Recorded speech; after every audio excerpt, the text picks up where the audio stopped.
Shalom, shalom, everyone. My name is Zachariah Howder, and I'm coming back with another lesson. Prophesied the downfall of Babylon, aka America, home where all the gross abomination occurs.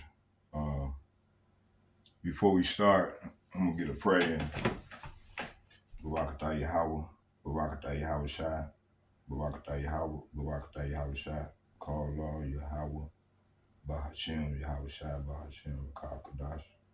All heavenly praise and honor and glory go to Yahweh, Bahashem, Yahweh Shai, Bahashem, Rakah Hahadash, Shalom. In a second, I'd like to give double shouts out to all the elder apostles and bishops from GMS who rule well. Well, I'm just coming back with a brief lesson. I'm not going to be too long. I just want to show a few videos, show the times we living in, and bring out some scriptures. So let's go. Let's start with the video first. Before we do that, let's get the copyright.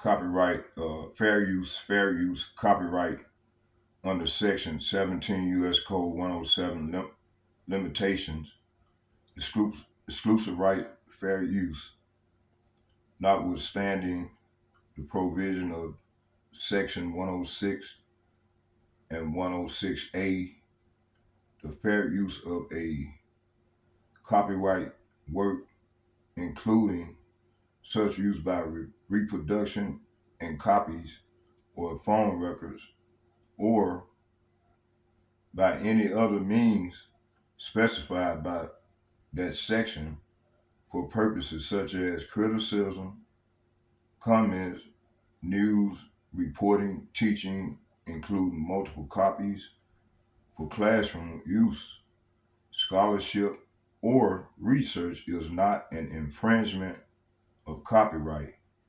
In determining whether the use made of the work is in any particular case is a fair use. The factors to be considered shall include one, the purpose and character of the use, including whether such use is of a commercial nature or is for non-profit educational purposes. 2, the nature of the copyright work. 3, the amount and substantiality of the portion used in relation to the copyrighted work as a whole. And 4, the effort of the use upon the potential market for or value of the copyrighted work. The fact that the work is unpublished shall not itself bar the finding of fair use. If such finding is made, use consideration of all the above factors. So, fair use, I'm not getting paid for this, only for educational purposes and criticism. So, let's go.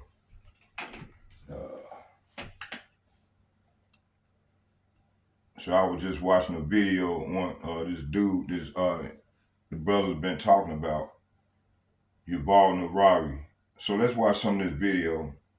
It's 10 minutes long. We might just watch the whole thing and then watch something about this, a couple of videos on the AI. And we're going to get some of Klaus Schwab. And then I'm going to go into my man, Zadok, brother Zadok. I just got done watching this video. And I'm going to respond off of his video, piggyback off his video. So let's go. Lifelong skepticism.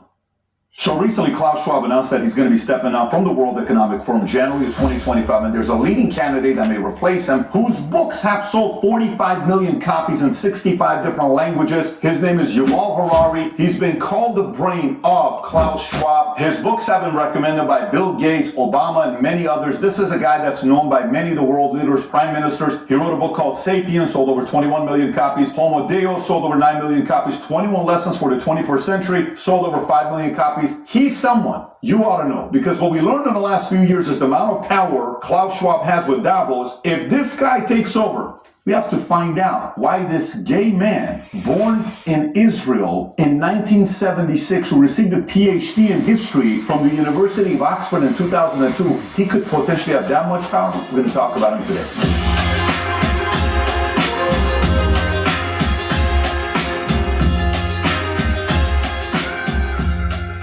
So let's go through him. Very unique guy, definitely different than everybody else. He's been openly gay and married to his husband, Itzik Yahav, in Toronto, 2010. They co-founded Sapienship, a social impact company. He practices Vipassana meditation since 2000, which, by the way, I may have butchered the way you pronounce it, but he meditates 2 hours on a daily basis, a vegan. His position on technology, as of 2023, he owns a smartphone only for emergencies and travel. Few things about him: public speaking, delivered keynote speeches at World Economic Forum at Davos, gave him $1 million during pandemic for donation, he and his husband. He's criticized Israel Prime Minister Benjamin Netanyahu, particularly opposing judicial reform plans. He's done a bunch of different things. So he did an interview with The Guardian, a Q&A format. I want to go through a couple of them that I think it's important to cover. What is your greatest fear? That we will destroy our humanity without even realizing that we've lost. Okay, interesting. Which living person do you most admire and why? On a personal level, the friend who is single mom raising 2 kids by herself during this COVID era, she's a real hero. If a historical personality is what we're talking about, I choose Mikhail Gorbachev, who probably saved the world from World War III. What is your most treasured possession? My body. What would your superpower be? Being able to observe things as they really are. Okay. What did you want to be when you were growing up? Very interesting answer. Loved. What is your guiltiest pleasure? I don't feel guilty about pleasure. When's the last time you changed your mind about something significant? This year with COVID. I'm a big believer in the need for global cooperation on major problems, and watching the world over the past year made me realize it's going to be much, much harder than I thought, and maybe even impossible. Tell us a secret. The people who run the world don't understand it. He's around the people who run the world. So he's saying the people who he's around don't understand how the world runs. Interesting. In another interview, he's asked what comes after, meaning what comes after life. He says, I'm not sure. I haven't managed to go much beyond what was in Homo Deus, in which Harari discussed the emerging religion of dataism. Dataism declares that the universe consists of data flows, and value of any phenomenon or entity is determined by its contribution to data processing. He's talked about the rise of the useless class, us. Harari discusses the impact of AI on a workforce, suggesting that AI and automation will render many jobs obsolete. He's not alone there. Other people believe it as well. He introduces the concept of a useless class, referring to a large segment of the population that could become unemployed due to technological advancement. He emphasized the need to develop new economic, social, and educational systems to support those affected by these changes as traditional job structures are transformed. We got to learn a little bit about his father and the relationship, which is kind of a little bit gray. We don't know much about it. From the age of 8, Harari attended a school for bright students 2 bus rides away from his family's house in Kiryat Ata. Yuval's father, who died in 2010, was born on a kibbutz and maintained a lifelong skepticism about socialism. His work as a state-employed armaments engineer was classified by the standards of the town. The Harari household was bourgeoisie and bookish. They were rich. They were known as having money and being successful. He built out of wood blocks and formica tiles a huge map of Europe on which he played war games of his own invention. Harari told this individual that interviewed him that during his adolescence, against the backdrop of his first infidel, he went through a period when he was a kind of a stereotypical right-wing nationalist. He recalled his mindset: Israel as a nation is the most important thing in the world, and obviously we are right about everything, and the whole world doesn't understand us and hates us, so we have to be strong and defend ourselves. He laughed, you know, the usual stuff. This next part's a little bit interesting, so brace for impact. One reason he chose to study outside of Israel was to start a new life. As a gay man, on weekends he went to London nightclubs. I think I tried, he says this, ecstasy a few times, and he made dates online. He set himself the target of having sex with at least one new partner a week. Very aggressive, competitive. To make up for lost time and also understand how it works, because I was very shy, he laughed. Very strong discipline. He treated each encounter as a credit and a ledger. So if 1 week I had 2 and next week we were 0, I'm okay. Like an accountant, CPA, very interesting. He says here, within the next century or two, we humans are likely to upgrade ourselves into gods. You could be a god and change the most basic principles of the evolution of life. He says, I titled the book Homo Deus because we really are becoming gods. In the most literal sense possible, we are acquiring abilities that have always been thought to be divine abilities, in particular the ability to create life, and we can do with that whatever we want.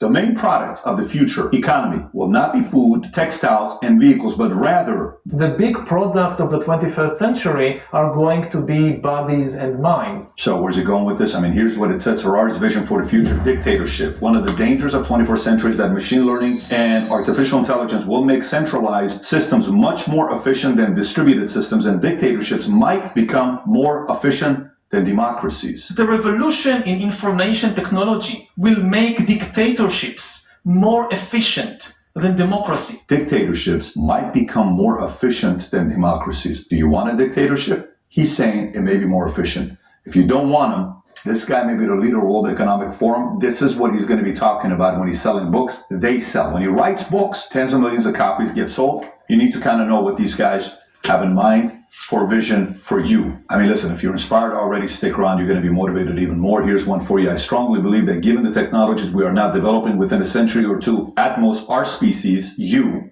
will disappear. You're going to disappear. I don't think that in the end of the 22nd century, the earth will still be dominated by Homo sapiens. Here's why he thinks there's a big challenge with the useless class based on how he sees it. Watch this. The useless class possesses a threat to community peace primarily because they will lack both a means of income. How are you going to make money? Everything's being done better than you and AI. And a sense of purpose. If you're not making money, you're not doing a job. What is the purpose of life? Why do I exist? What can I do? All the other machines are doing a better job than me. That's kind of what he's talking about. The emergence of two distinct classes, these employed in the AI-driven roles and unemployed, the useless class, will exacerbate social inequalities and could lead to discontent and unrest. Even if governments provide financial support to the unemployed, the psychological effects of lacking purpose need consideration, such as how to address their potential boredom and dissatisfaction. Harari highlights a fundamental educational challenge. The uncertainty of future job markets makes it difficult to determine what skills should be taught in schools today. It's actually a good point. What should we be teaching in schools today? While AI revolution might create new jobs, these are likely to be high-skilled positions, leaving those previously in lower-skilled jobs unable to transition easily. Drugs and computer games. You ready for this? The biggest question: what to do with all these useless people? Okay.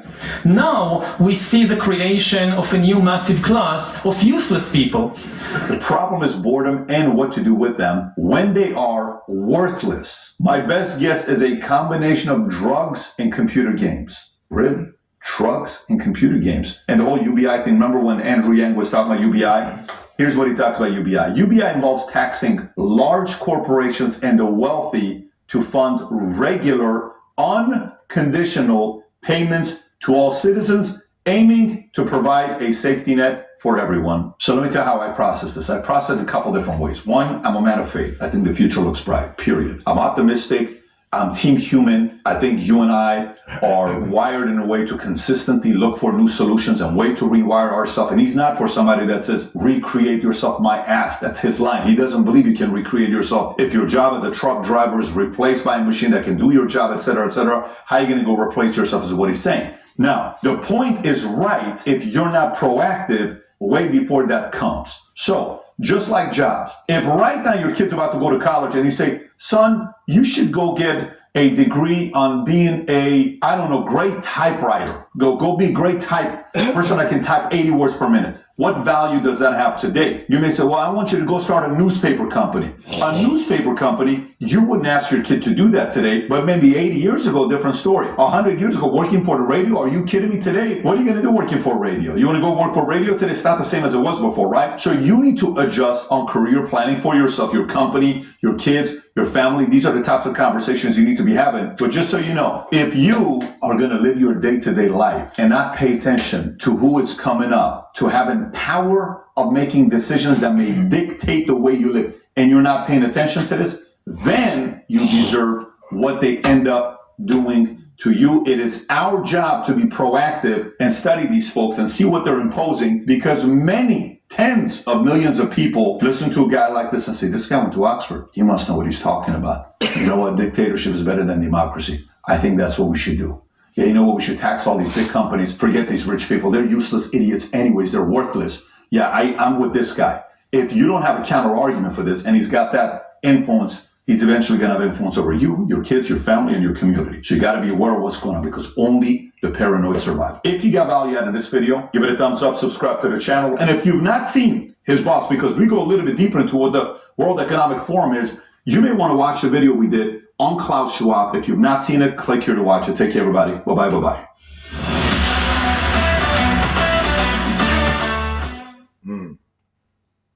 Okay.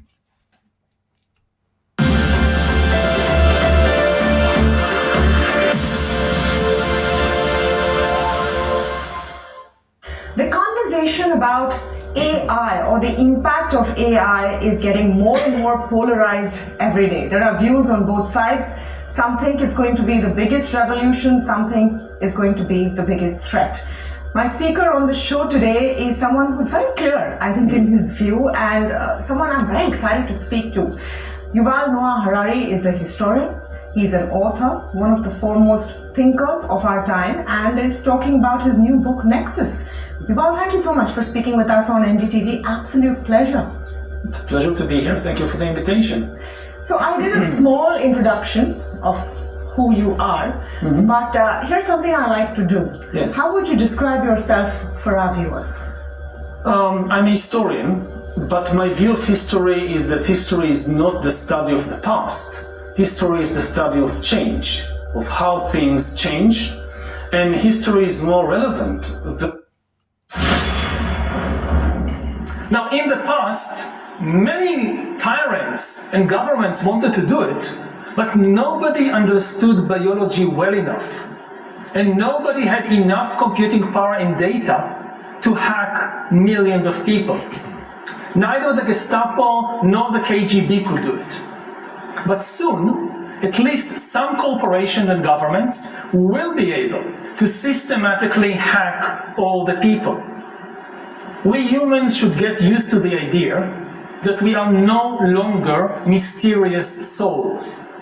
We are now hackable animals. Data might enable human elites to do something even more radical than just build digital dictatorships. By hacking organisms, elites may gain the power to re-engineer the future of life itself. Because once you can hack something, you can usually also engineer it. And if indeed we succeed in hacking and engineering life, this will be not just the greatest revolution in the history of humanity.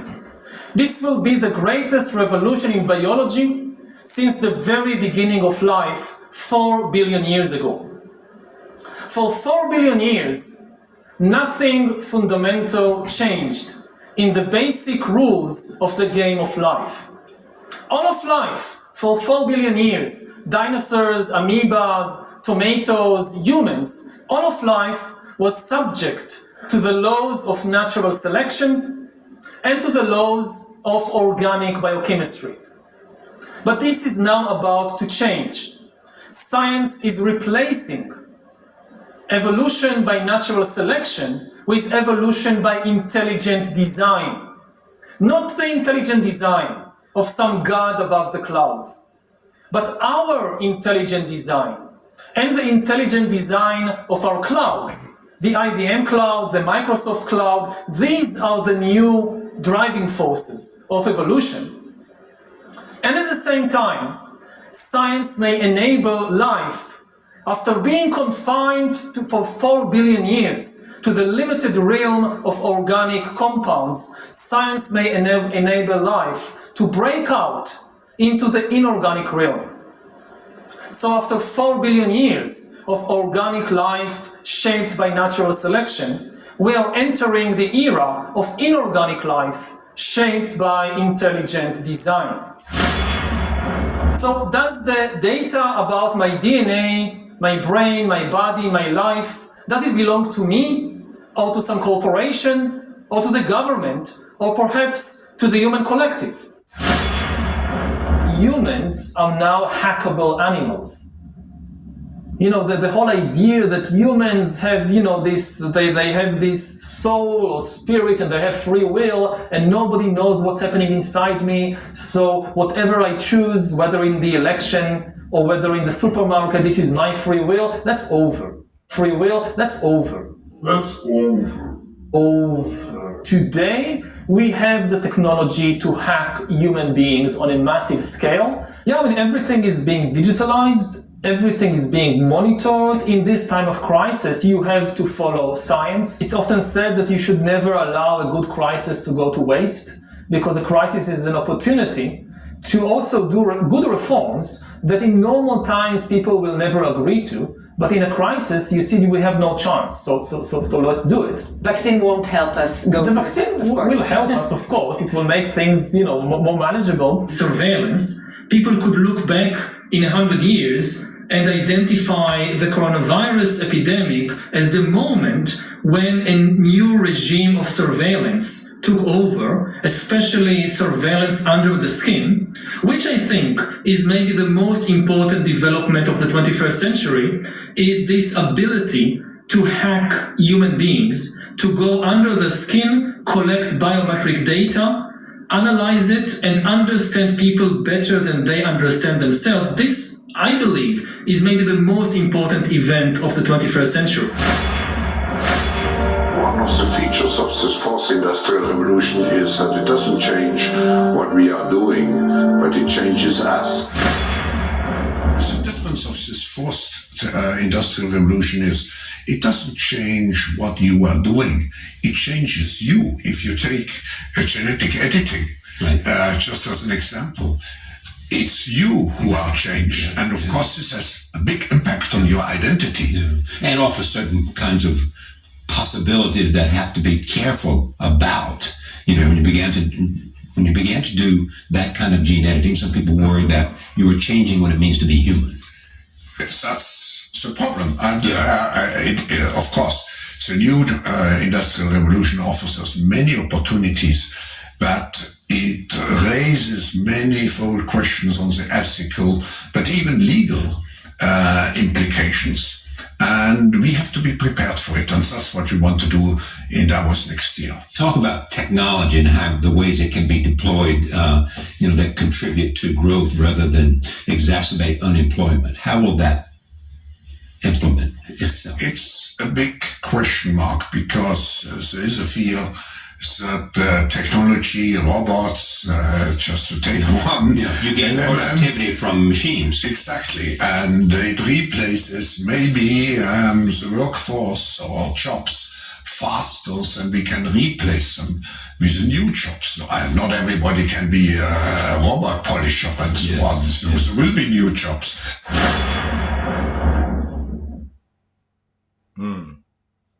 Okay, hey, what I want to do is... When Yuval Noah Harari published his first book, Sapiens, in 2014, about the history of the human species, it became a global bestseller, and turned the little-known Israeli history professor into one of the most popular writers and thinkers on the planet. But when we met with Harari in Tel Aviv this summer, it wasn't our species' past that concerned him. It was our future. Harari believes we may be on the brink of creating not just a new enhanced species of human, but an entirely new kind of being, one that's far more intelligent than we are. It sounds like science fiction, but Yuval Noah Harari says it's actually much more dangerous than that. The story will continue in a moment. He doubles his You said we are one of the last generations of Homo sapiens. Within a century or two, Earth will be dominated by entities that are more different from us than we are different from chimpanzees. Yeah. What the hell does that mean? That freaked me out. We'll soon have the power to re-engineer our bodies and brains, whether it is with genetic engineering or by directly connecting brains to computers, or by creating completely non-organic entities, artificial intelligence, which is not based at all on the organic body and the organic brain. And these technologies are developing at breakneck speed. If that is true, then it creates a whole other species. This is something which is way beyond just another species. Yuval Noah Harari is talking about the race to develop artificial intelligence, as well as other technologies like gene editing that could one day enable parents to create smarter or more attractive children, and brain-computer interfaces that could result in human-machine hybrids. What does that do to a society? I mean, it seems like the rich will have access, whereas others wouldn't. One of the dangers is that we will see in the coming decades a process of greater inequality than in any previous time in history, because for the first time it will be real biological inequality. If the new technologies are available only to the rich or only to people from a certain country, then Homo sapiens will split into different biological castes because they really have different bodies and different abilities. Harari has spent the last few years lecturing and writing about what may lie ahead for humankind. In the coming generations, we will learn how to engineer bodies and brains and minds. He's written 2 books about the challenges we face in the future, Homo Deus and 21 Lessons for the 21st Century, which along with Sapiens have sold more than 35 million copies and been translated into 65 languages. His writings have been recommended by President Barack Obama, as well as tech moguls Bill Gates and Mark Zuckerberg. You raise warnings about technology. You're also embraced by a lot of folks in Silicon Valley. Yeah. Isn't that sort of a contradiction? They are a bit afraid of their own power, that they have realized the immense influence they have over the world, over the course of evolution, really. And I think that spooks at least some of them. And that's a good thing. And this is why they are kind of, to some extent, open to listening. You started as a history professor. What do you call yourself now? Well, I'm still a historian, but I think history is the study of change, not just the study of the past, but it covers the future as well. Harari got his PhD in history at Oxford and lives in Israel. Okay, I got let's go here. I want to, before I go into the scriptures, I want to, because the brother, the elder apostle from Dallas, he touched base on this video. I mean, on what I just bought out for his video. And let's get it. Let's find it. And we'll just pick it back off his lesson and go into the brother lesson as well. And let me see here. Right here. Yeah, I think this is it. No. Is this it?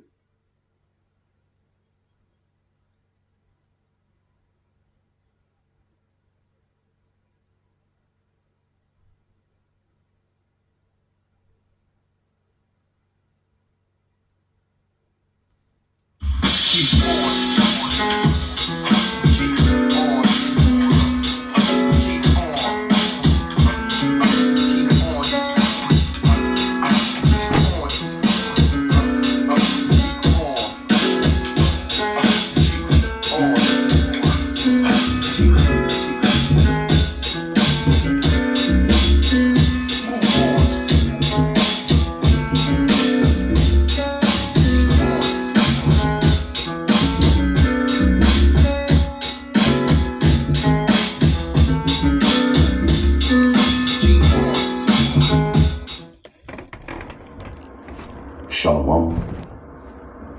Giving all praises to the Heavenly Father, Yahweh, Bahasham, Yahweh Shai, Bahasham, Rach HaKodash. Double honors to the apostles, the bishops, and the elders at Great Millstone who rule well. Peace and salutations, as always, to the elect. News and prophecy, where we link the things happening worldwide to the Holy Scriptures, so you can upgrade your biblical worldview as you should be viewing everything around you according to prophecy. As the scriptures say in 2 Esdras, the 9th chapter, we are to measure the times diligently. all right?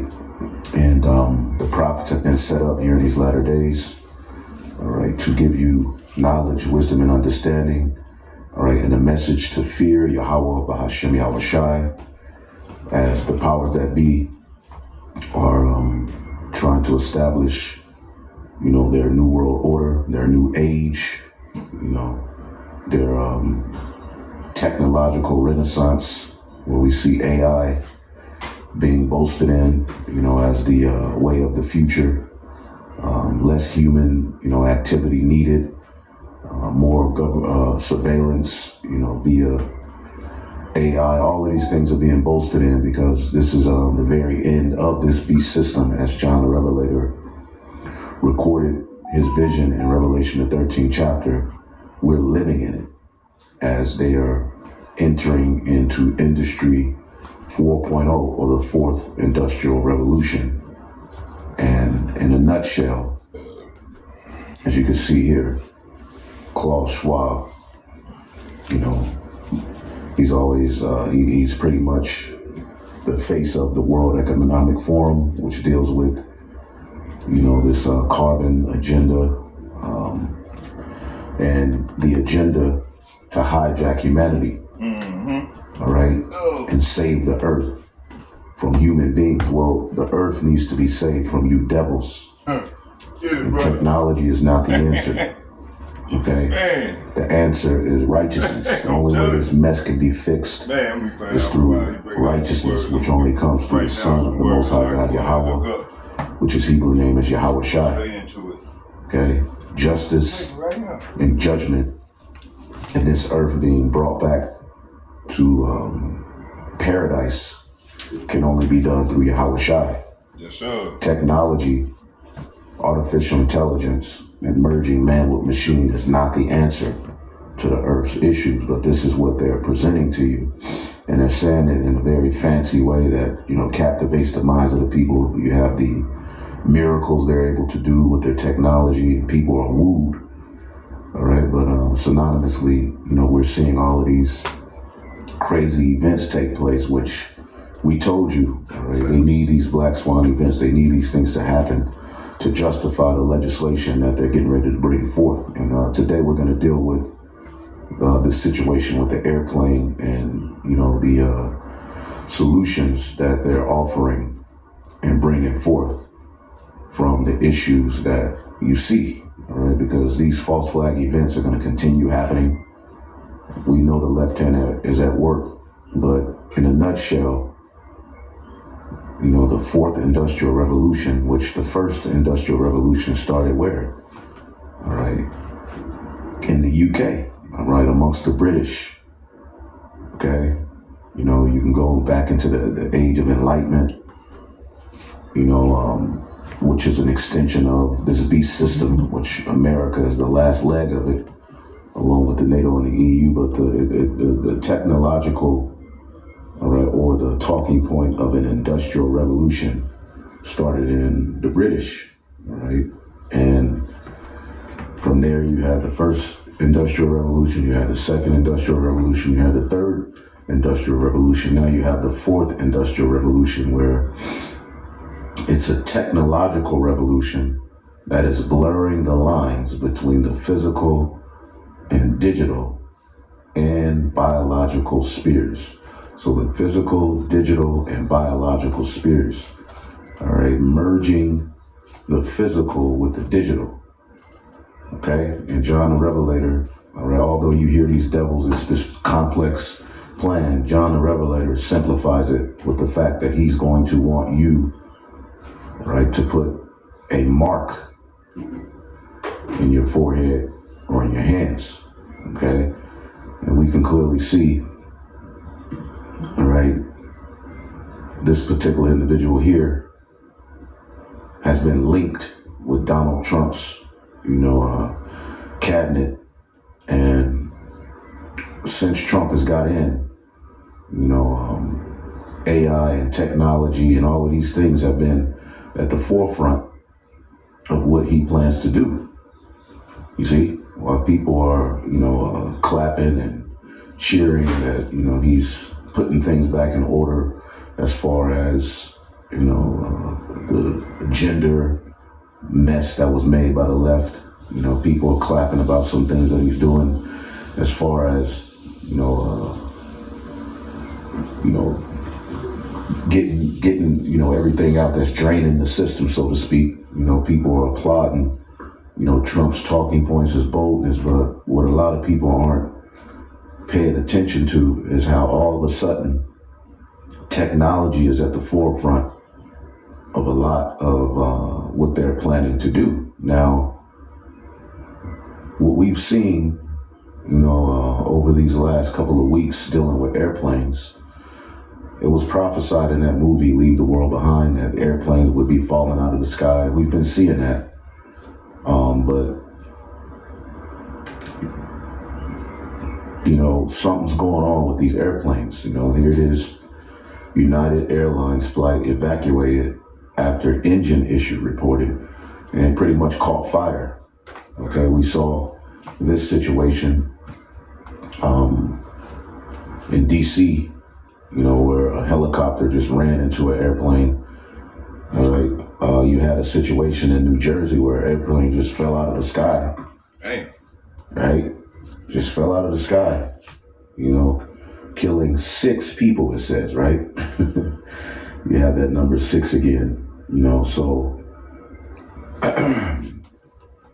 the solution that these devils are going to bring to these issues dealing with airplanes is going to be digital. The solution for everything that we see happening as an issue, including, illegal immigrants, it all is going to be fulfilled in this digital system, this new Tower of Babel that they have planned. Okay, so I want to start with this video here from Hurting Humanity, and it's called An American Airlines Horror Story. As always, coincidence theories are everywhere to be seen.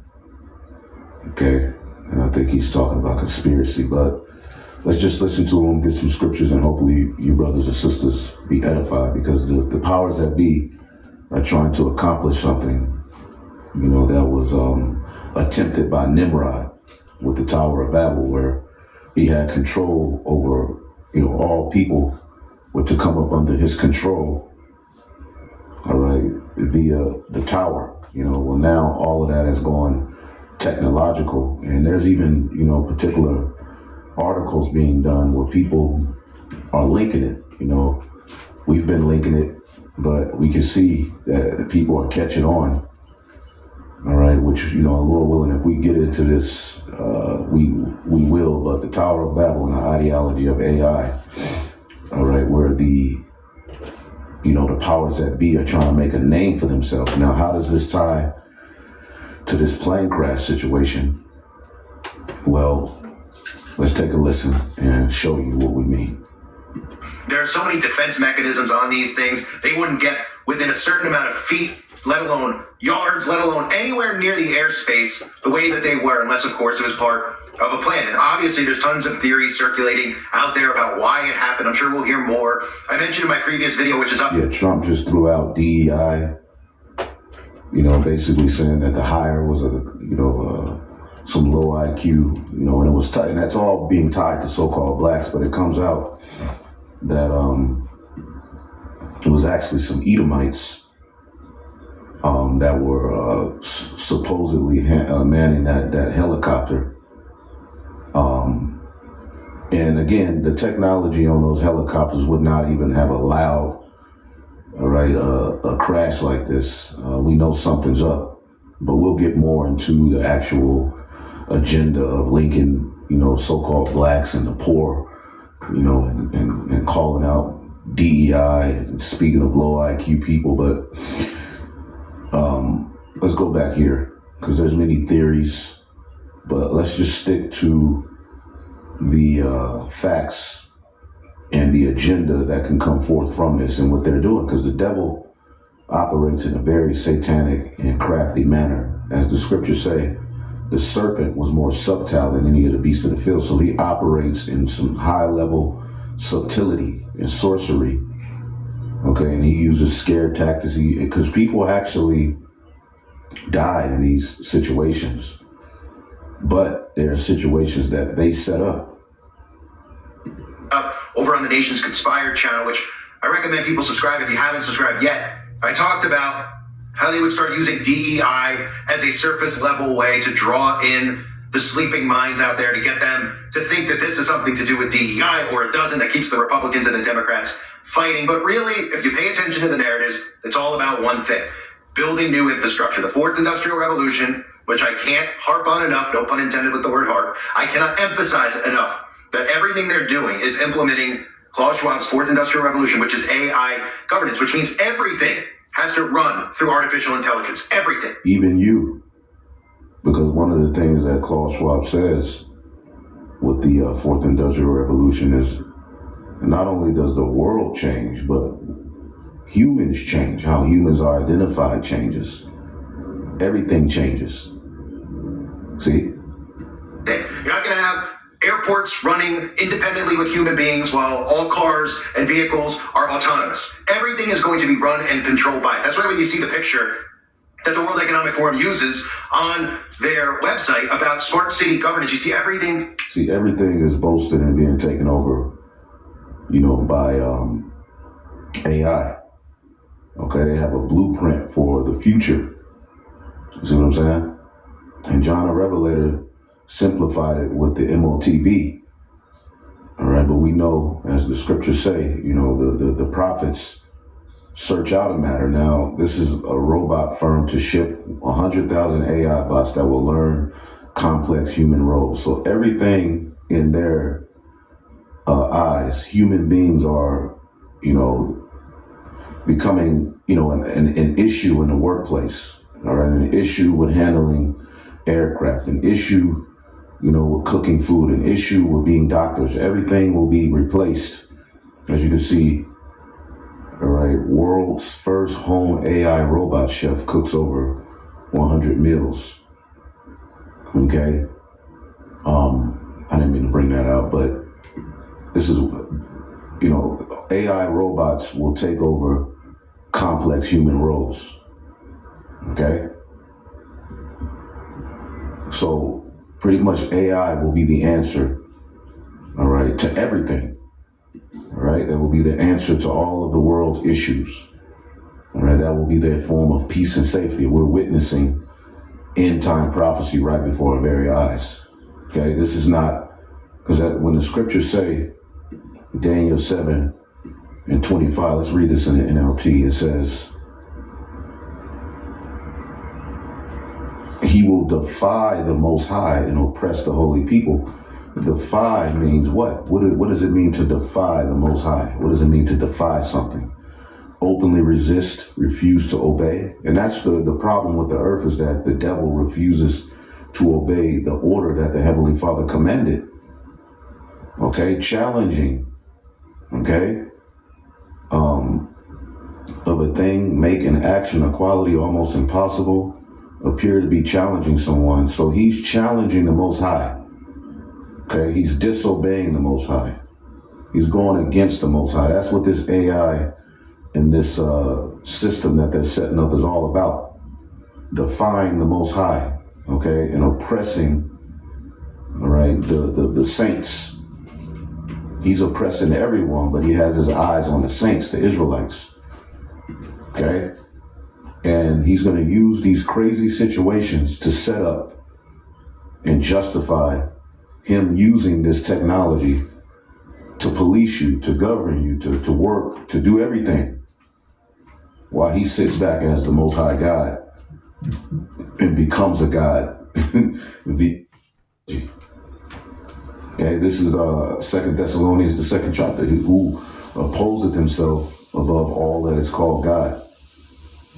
Connected, which means you have to rebuild and take down and change infrastructure. You have to get people on board with the changes of infrastructure, which I've talked about in regards to Donald Trump firing federal employees. This is all transitioning over now to AI governance. That's what you're seeing. So people are going to focus in on surface level debates, and they're never going to look at technology as the enemy. They're never going to look at artificial intelligence as the enemy and how they want to implement this, and they have to sabotage the system to get it in place. It's not a sexy narrative. It's not something that people want to hear because people are attached to their technology anyway. They're attached to these memes, these apps that they use to create memes and GIFs and all this other stuff using AI. They don't want to hear it, but that's the truth of the matter. So now the narrative that's out there is that the Reagan air traffic control tower was understaffed. So now you can start looking at how they're trying to play people, right? Understaffed, Trump firing federal workers or asking them to resign, DEI, incompetent humans. That's where we're headed towards, right? And this is a narrative they've been trying to implement for quite some time. So we have things out there that tell us that this is a false flag op, right? We know that the air traffic controllers asked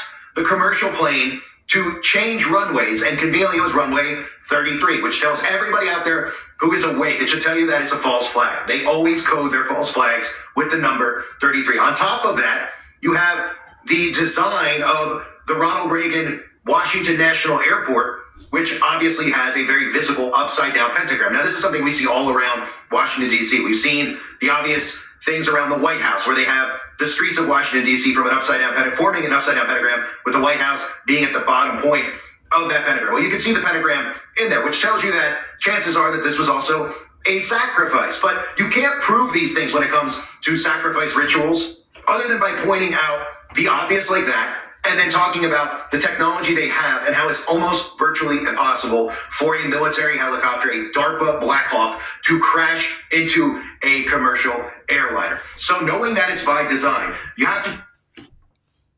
We at 45, 46 minutes. What happened?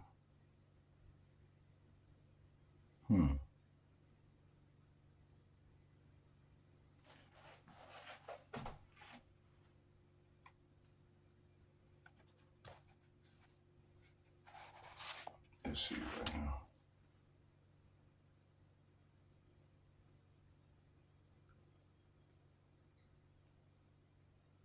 What happened?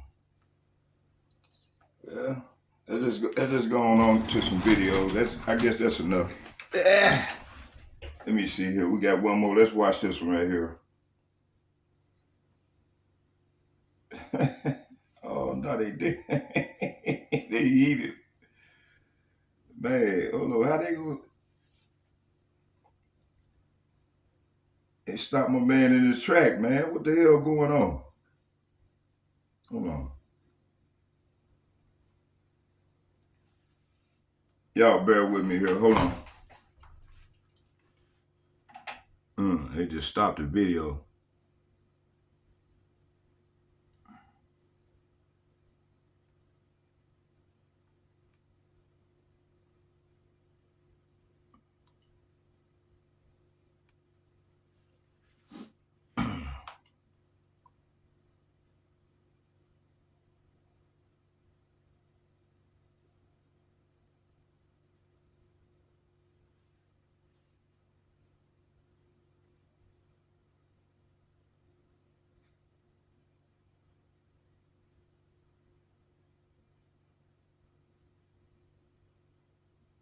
Mm.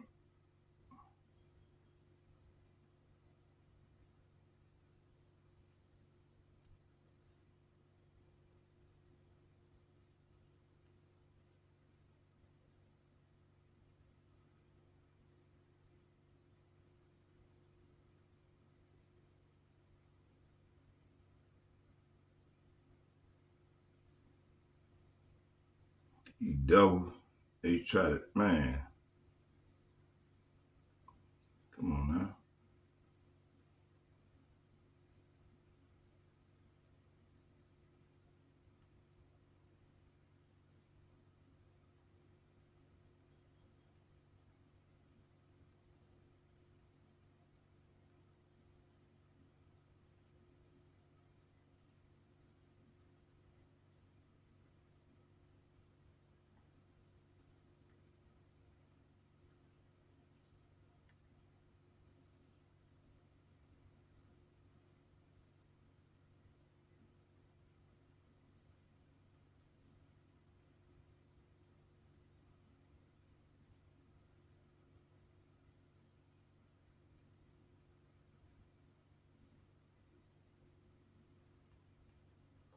And they took the video off. Oh hell no. Y'all bear with me here. Hold on. Damn. Let me see here.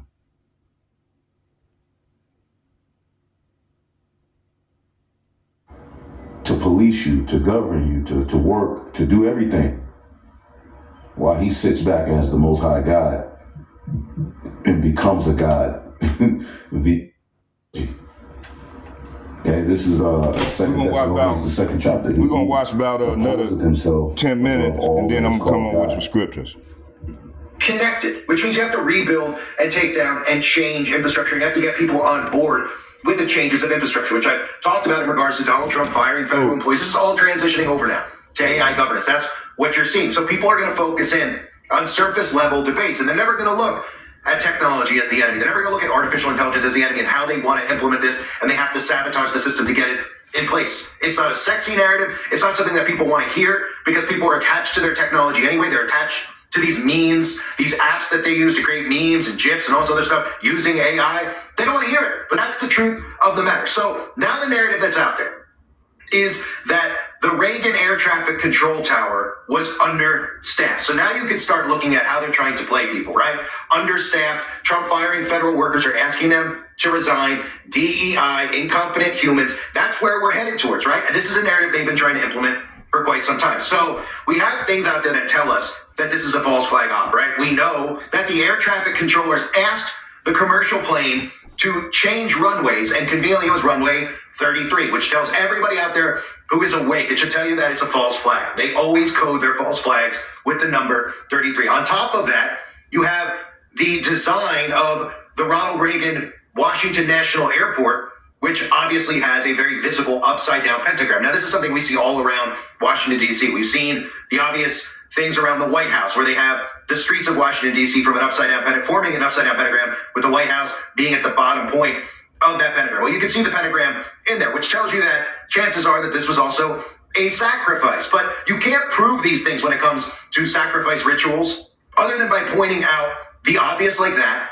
and then talking about the technology they have and how it's almost virtually impossible for a military helicopter, a DARPA Black Hawk, to crash into a commercial airliner. So knowing that it's by design, you have to just start paying attention to what they're feeding you, right? Because remember, the news isn't to inform you, it's to condition you, right? So the narratives that start coming up, did Donald Trump freeze hiring of air traffic controllers? What we know.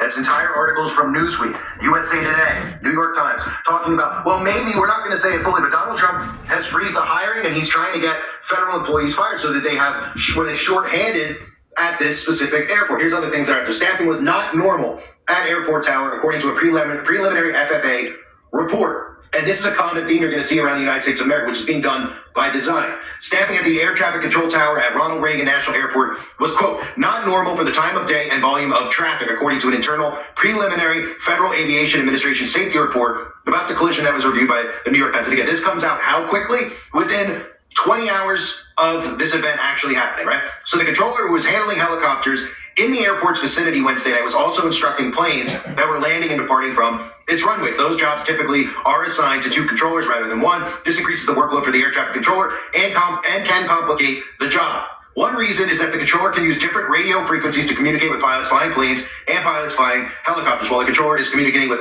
pilots of the helicopter and the jet, the two sets of pilots may not be able to hear each other. And I brought up... See, so all of these issues that human beings are presenting are going to be fixed by making everything safer through AI. And we'll show you their plan. You get a few other articles or scriptures and close it out. In my previous video, when you start looking at the way stuff is getting worded, right? Autonomy, common theme of the World Economic Forum, common theme of the United Nations, common theme of the New World Order, autonomous systems, artificial intelligence, infrastructure. The thing that Donald Trump said from day one, he was going to invest heavily in, so much so that we were going to build our own power plants to run these data systems, literally building out Skynet to track and monitor every step that you take. There will be no escape, right? So here's the World Economic Forum talking about how to bring AI into the physical world with autonomous systems. This is what the goal is. This is what the fourth industrial revolution is, right? And again, it's nice to look at all these things and say, yes, there's a pentagram there, and we can say that it's a sacrifice. But if you want to pay attention to what they're really doing, Those things that we talk about, there's truth to all of it. We know they commit human sacrifice. We know anytime people die, quote unquote, in the line of fire of a false flag event, that there's a ritual involved. Everybody knows in the 11th day of September that that was a massive ritual. We saw it. We didn't just have to guess that it was a ritual. We saw that it was a ritual. How did we say it? We saw the aerial shots of the all-seeing eye. Well, the police officers were marching the next morning while smoke was still coming out of the ground. We know the people involved in the rituals that they partake in. So we know those things, right? We saw the Oculus next to where the World Trade Centers once stood. We saw what else? We see those giant 2 holes that they put in the ground. It's signs and symbols all around us, right, that reveal this. But the thing no one pays attention to is infrastructure, because it sounds boring. If someone knocked on your door and said, I want to talk infrastructure, you would say, what does that even mean? Why do you want to talk to me about what? Huh? Who? Where? It's more interesting to talk about what? Diversity, equity, and inclusion, right? Because then you could ramble and rant about things that bother you. Like that plays on people's emotions and inclusion agenda. It just lumps Jake into these talking points and things that have nothing to do with Jake. Jake is just lumped into it, all right, via these agendas. So they killed 2 birds with 1 stone, all right? But we'll get into the pseudoscience talking point of what Trump is talking about with DEI and low-hanging fruit. But we're going to focus in this one on the AI aspect of what's to come from this. The government normalizing insanity and convincing half of our population to be insane and live like insane people and think that they're normal and consider you hateful for questioning what in the world they're actually doing, right? Surface level thinking. So what I'm going to show you is something that, in addition to autonomous planes, I talked about those DARPA Black Hawk military helicopters in a separate video. I talked about how those are autonomous. They've been autonomous. They're going to just tell you that somebody was flying the plane. They're never going to admit that this was flown on top, with no human being inside. Because then people would say, well, then I'm never getting in one. Right? If a story came out every second of every day about driverless vehicles crashing and killing people, you'd think twice about getting one, right? They like to hide those stories. They like to hide the stories about the EV vehicles blowing up in people's garages. Do they get out sometimes? Yeah. DARPA military helicopters don't fly into commercial airliners every night. It's a very rare thing. In fact, I don't recall a time that this has happened in recent history, especially a military plane crashing into an airliner. We have airliner crashes from time to time where we can speculate, we can see who was on board, right? Doctors who are going to cure this or do that. Well, this situation, we look at it, we can just automatically go, okay, and they're not going to admit to us that these are autonomously flying because they know that then you'll either say, well, if it's autonomously flying, why was it flying like that? Were you trying to kill the people on the plane? Or the second thing they would think is, I'll never get on one of those. So they can't have you thinking like that. But autonomous flying is one thing. The other thing is these airport towers.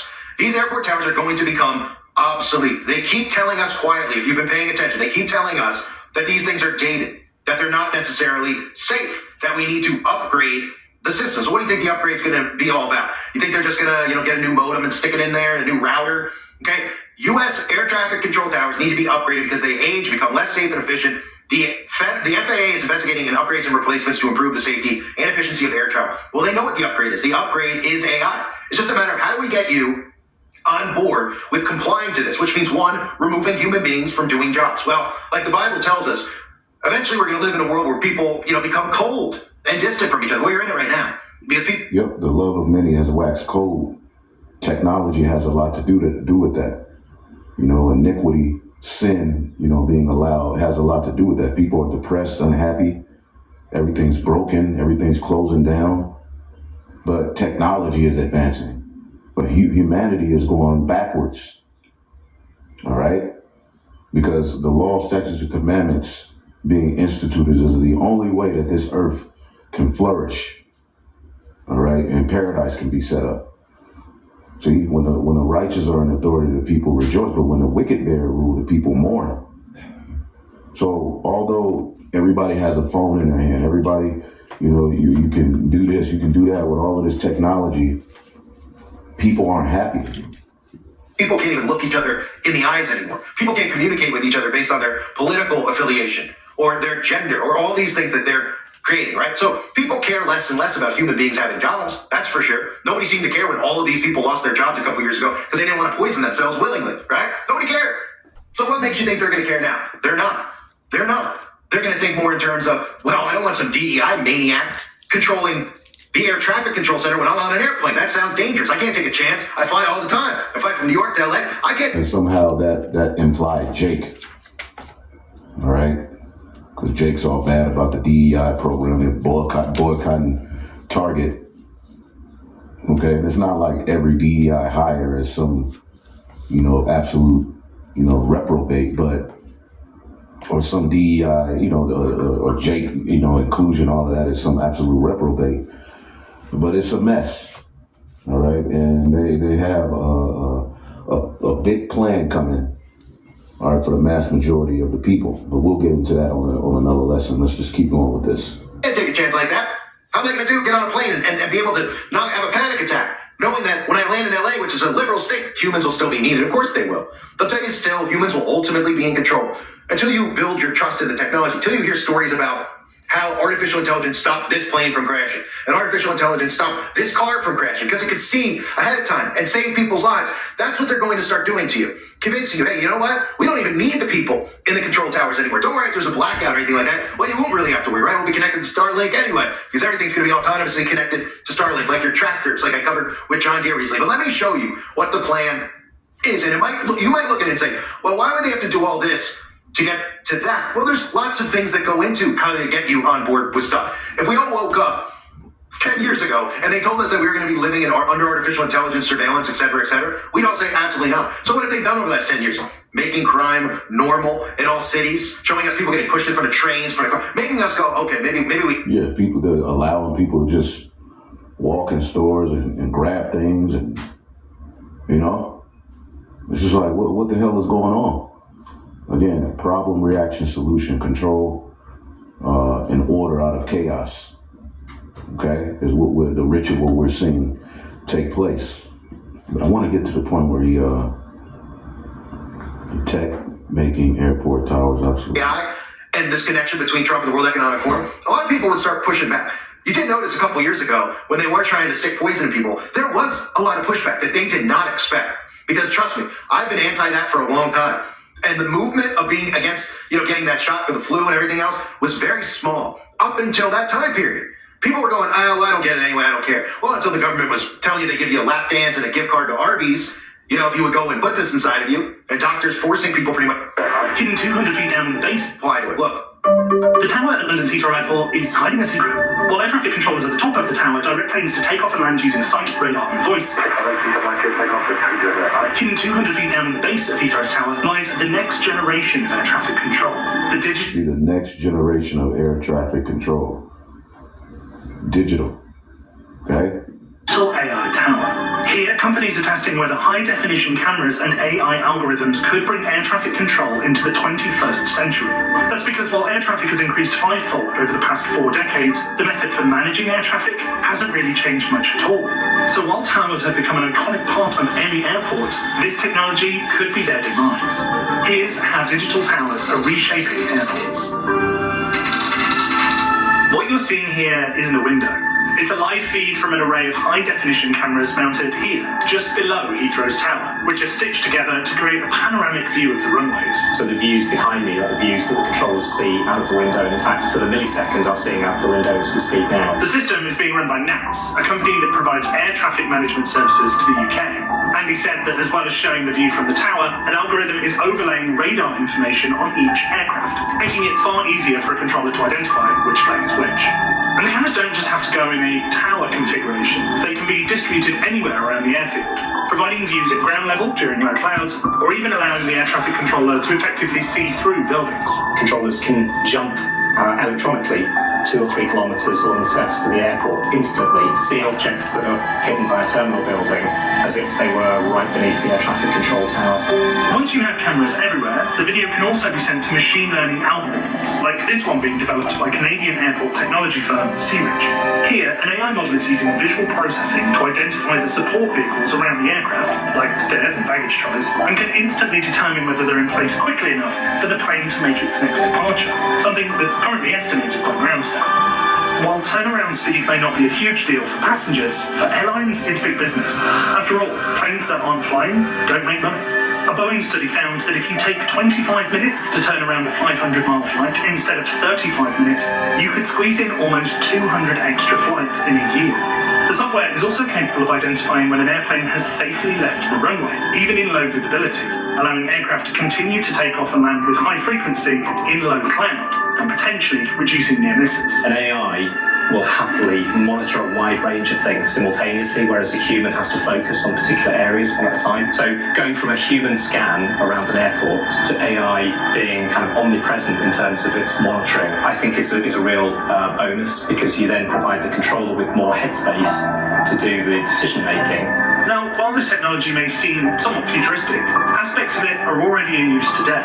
If you've ever landed at London City Airport in the UK, you may have assumed that this traditional control tower-looking building was where the air traffic controllers sit.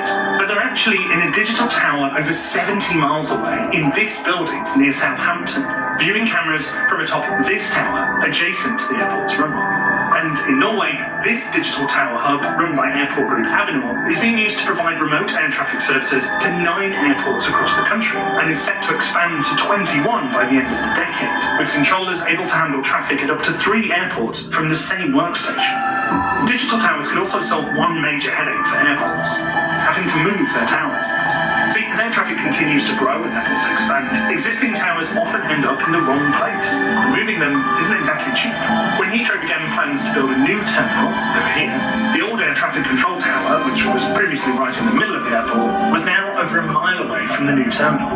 The view direct from that air traffic control tower was not sufficient to be able to see Terminal 5, let alone the operations around it. A decision was made to build a brand new tower in the new middle of the airport at a cost of £50 million, which back in the year 2000 was around $80 million. But a digital tower could have removed the need for Heathrow to move its tower at all. A lot of air traffic control towers are end of life, or airports are expanding, and therefore they need new air traffic control facilities. A digital tower you could do for significantly less than that. And that's an issue some American airports are facing right now. In a recent report, the FAA identified 31 towers across the US that are functioning beyond their intended design life. So, see that? So they're going to have to upgrade everything, which is going to change the world around you. It's going to change how you fly. It's going to change how you shop. It's going to change how you eat. It's going to change how you buy, sell. This is going to be the new wave of life. Let's listen to some more. Could digital towers be the answer? Well, the US Scriptures told us in the book of Daniel, the 12th chapter.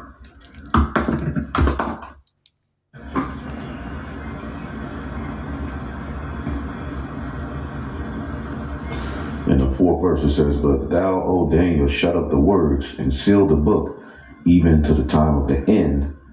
Many shall run to and fro, and knowledge shall be increased." And we're living at that time where knowledge, look at this word knowledge, is being increased. The word knowledge in the Hebrew is daitha. Knowledge, perception, skill, discernment, understanding, wisdom.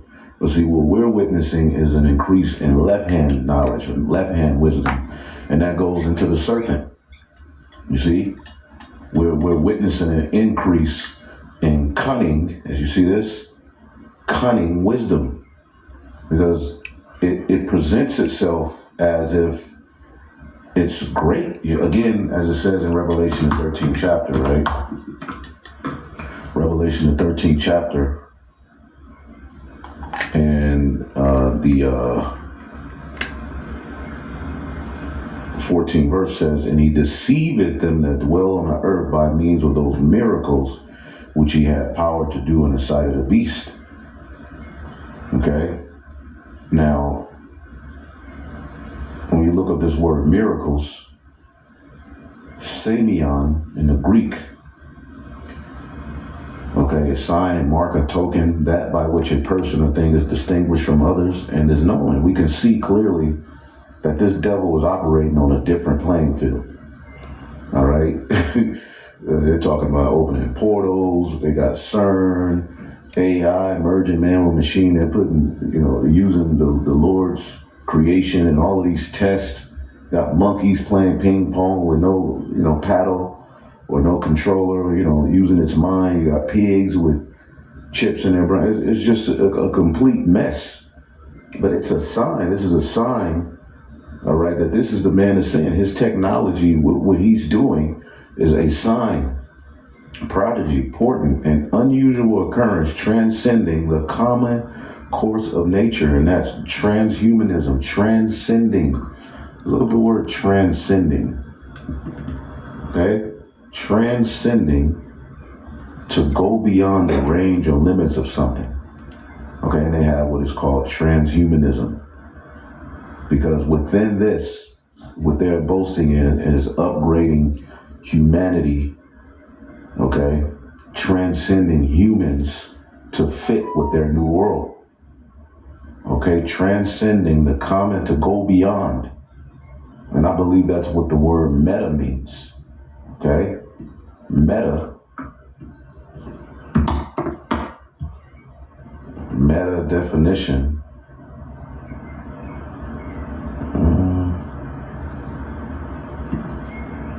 Showing explicit awareness. There's something where it says it goes beyond. Okay, y'all. Let's go into the lesson. Here go to the brother Page. Hey, subscribe to his channel, man. He be bringing out beautiful. He be doing beautiful lessons. This elder here, he be on fire. Okay, this is his page, his channel. Hold on here. Let me see here. This is his page right here. Subscribe to that elder channel. Let's see. I get it. Hold on. Right there. You subscribe to the brother channel. I think that's it right there. Okay. Now, let me see here. Well, I want to start at. Let's see here.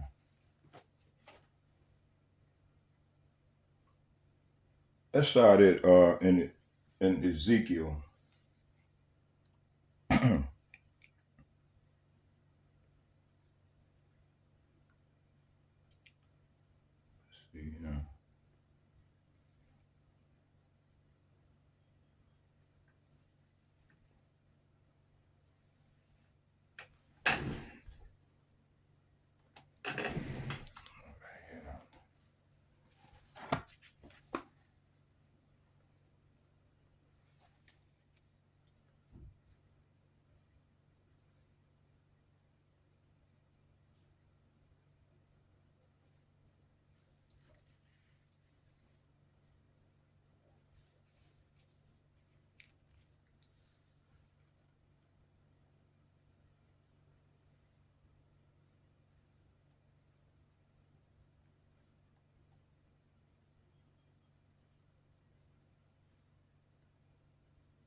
You should smile more.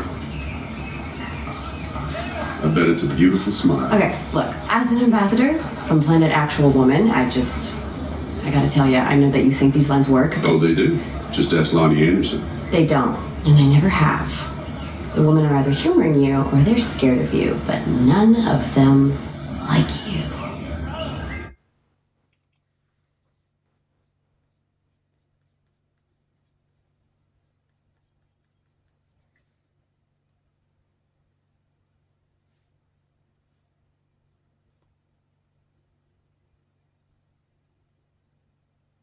Hey there, history buffs. Today I'm diving into the deadliest wars of the 21st century. Get ready for a whirlwind tour through some of the most intense conflicts modern history has seen.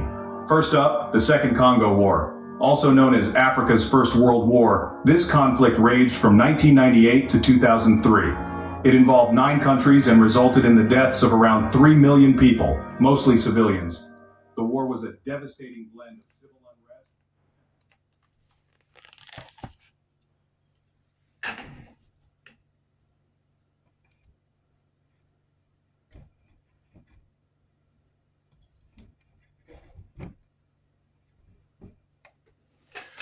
unrest. Okay, let's go.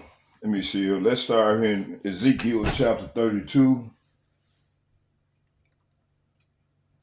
Let me see.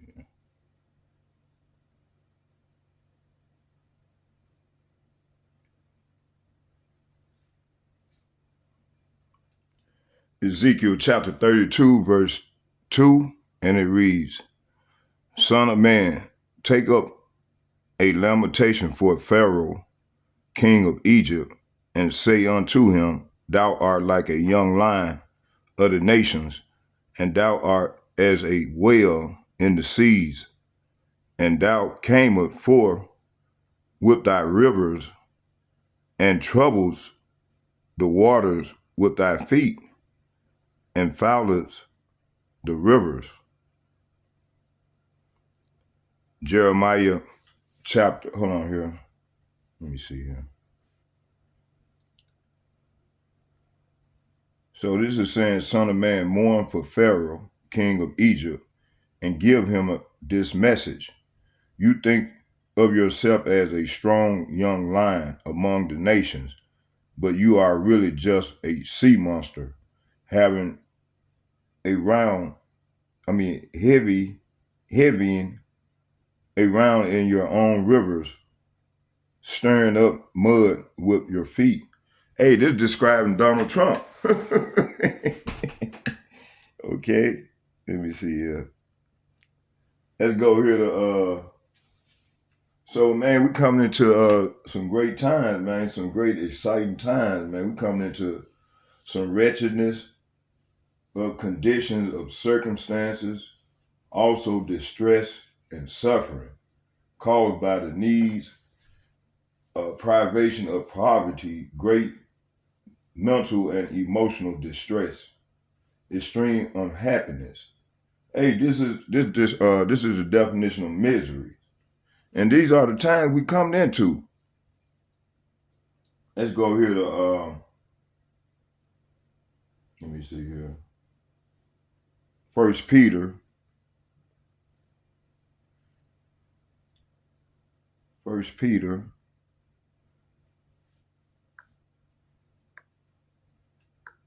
see here. First Peter chapter 1, verse 6.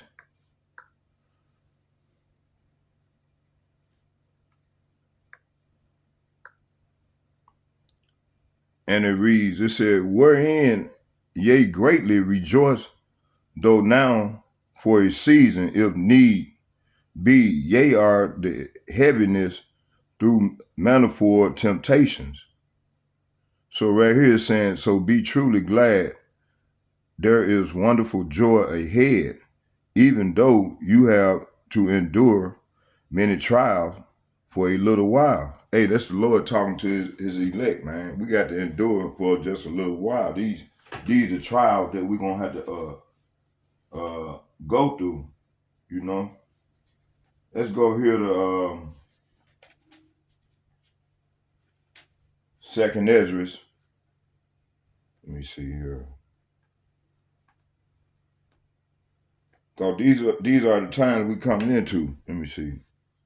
Yeah.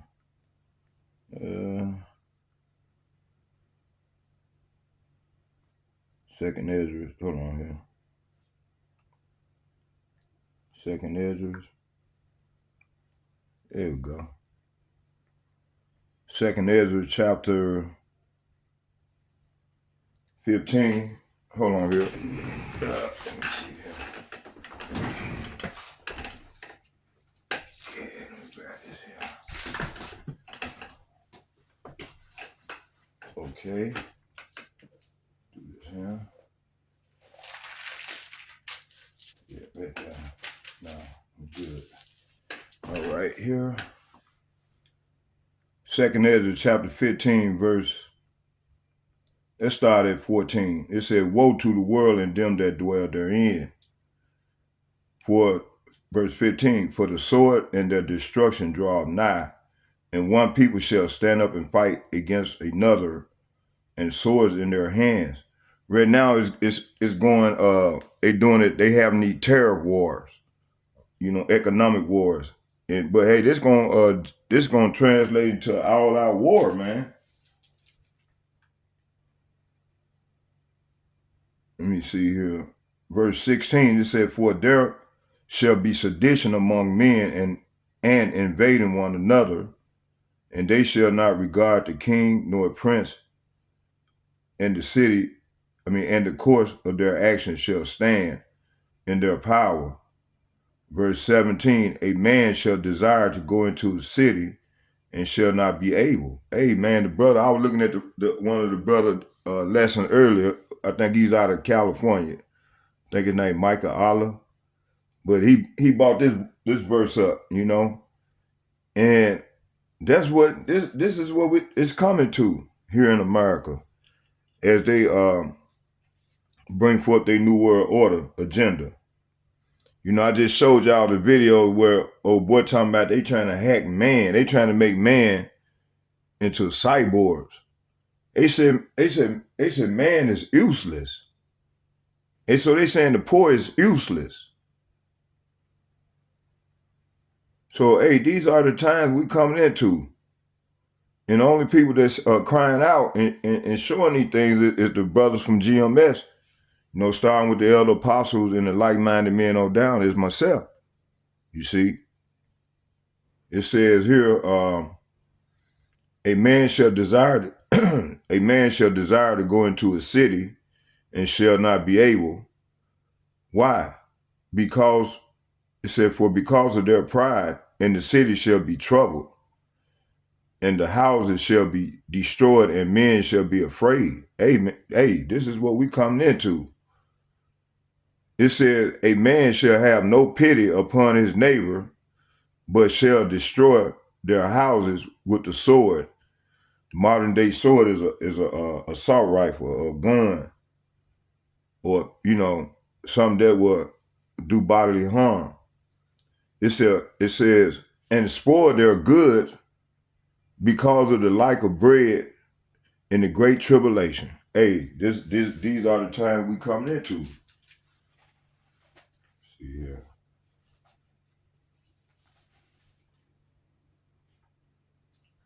Let's go back to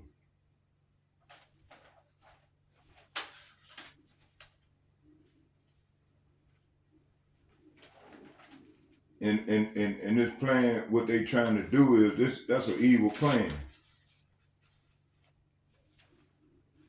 Let's look up this word evildoer. Say evildoer, a person who does evil or wrong. It said evil-minded. It said a thought capable of having an evil disposition or harmful, malicious intentions, to dispose, to construe words, phrases, etc. in a lascivious, lewd, or salacious, evil-mindedness. Okay? And this plan, what they got, they planning right now, this is what that is. This is what this is the world we coming into. We coming into this great tribulation, like no other before.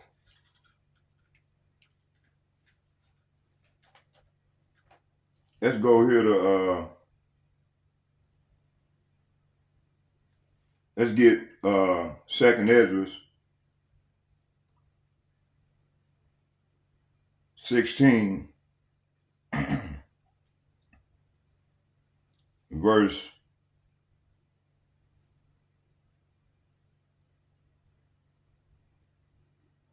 19. Let's start at 18. It says, Second Ezra chapter 16 verse 18, in 19, and it read, the beginning of sorrows and great mournings, the beginning of famine and great death, the beginning of wars and powers.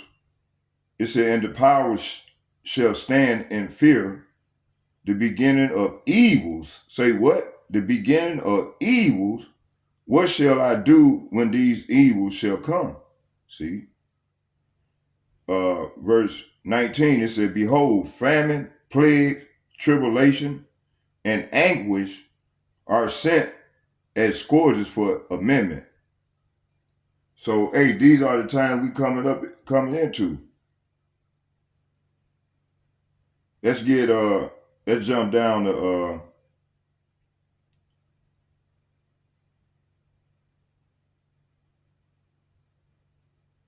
66, and I'm gonna read 66 and 67.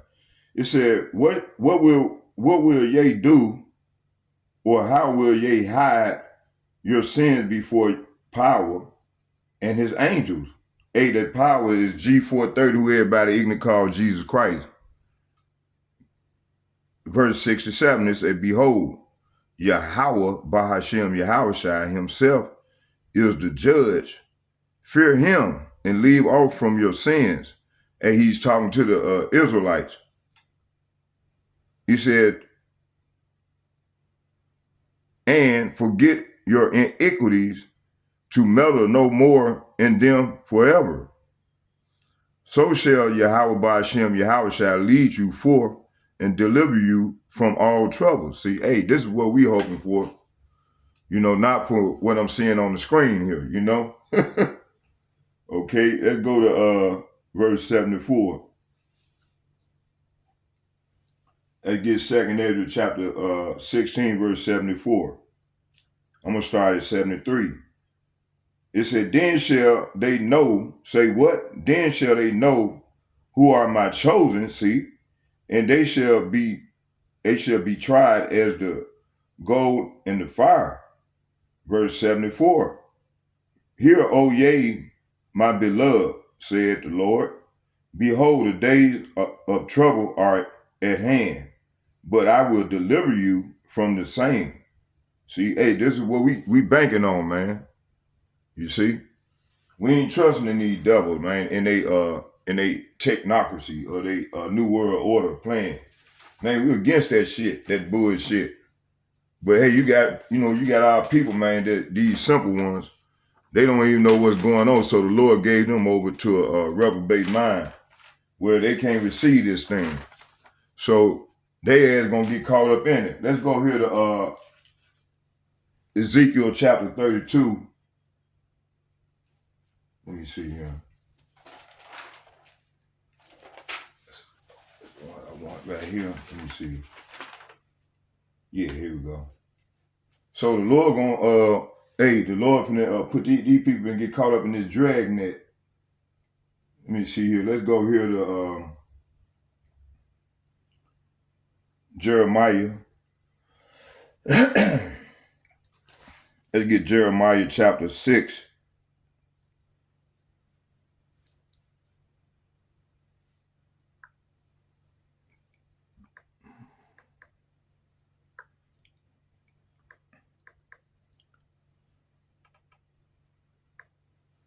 Jeremiah chapter 6, verse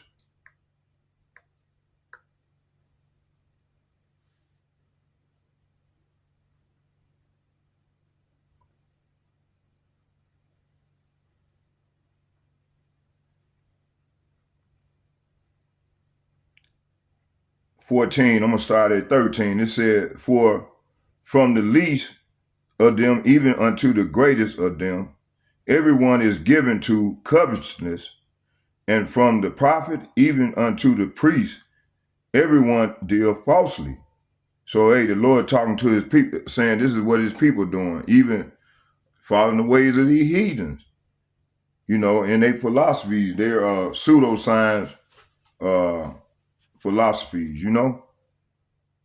This is what our people into, man. They love this. They love to hear that smooth shit, so they're going to have to learn the hard way. It says here, verse 14, they have healed also the hurt of the daughters of my people slightly, saying, peace, peace, when there is no peace. Hey, this is what the New World Order is implementing. They implement peace.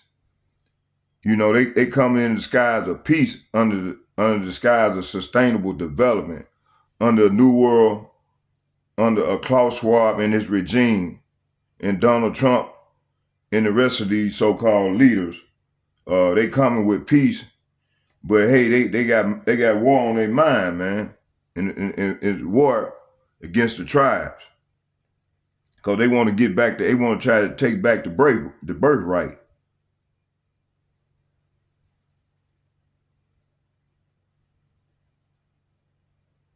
So verse 13 and 14 is saying, for the least to the greatest, their lives are ruled by greed.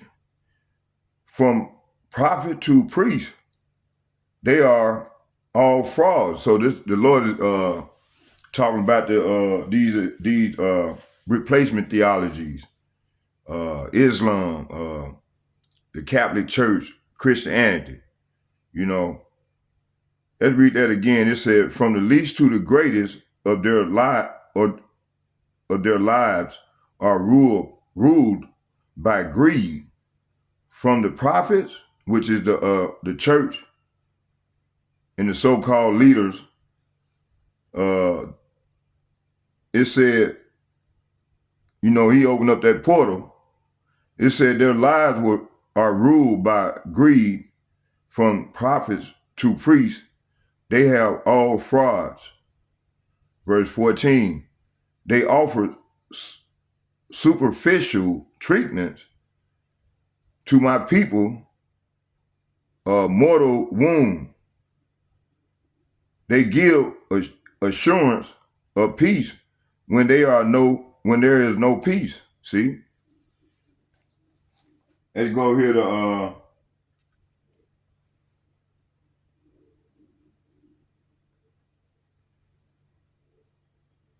Jeremiah chapter 23, verse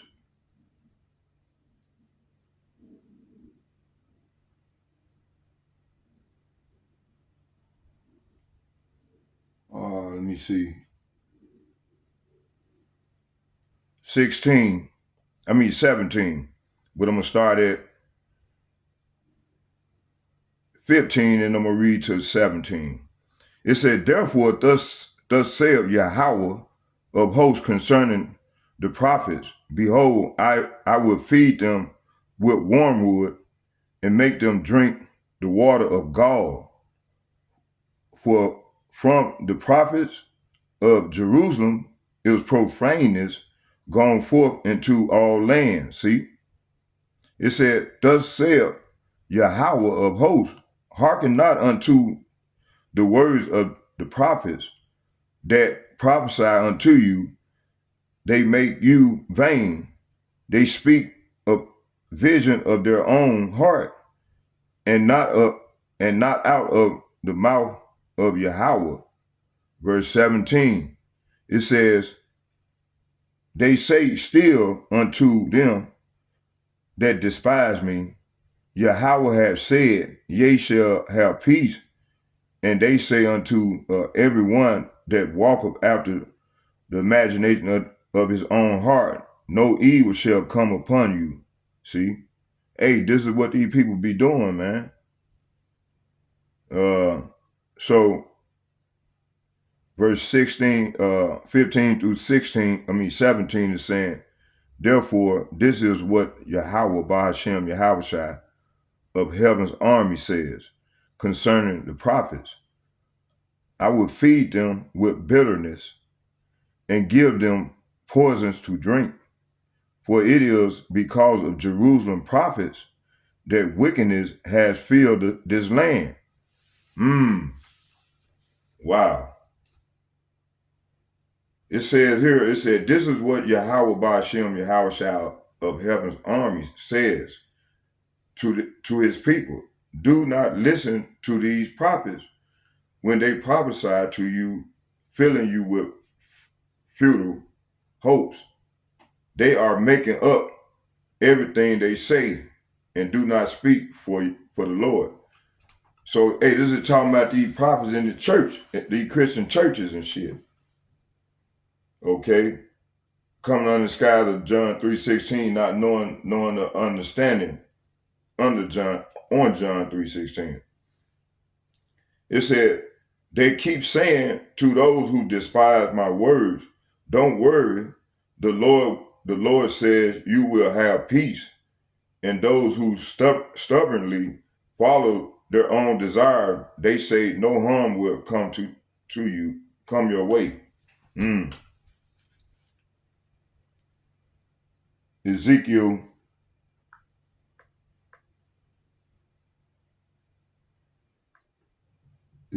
chapter 13, verse 7. And it reads, I'm going to start at 6. It said, they have seen vanity and lying divination, saying Yahweh said, and Yahweh have not sent them. And they have made others to hope that that they would confirm the word. Verse 7, having ye not seen a vain vision? Having ye not spoken a lying divination? Whereas ye say, Yahweh saith, it abideth, I have not spoken. So, man, you got these false prophets that's coming out of these churches saying, instead, they have told lies and made false predictions. They say this message is from the Lord, even though the Lord never sent them, and yet they expect him to fulfill their prophecies. Verse 7, can your vision be anything but false if you claim the message is from the Lord when I have not even spoken to you? Man, see? Let's go right here to Romans chapter 1.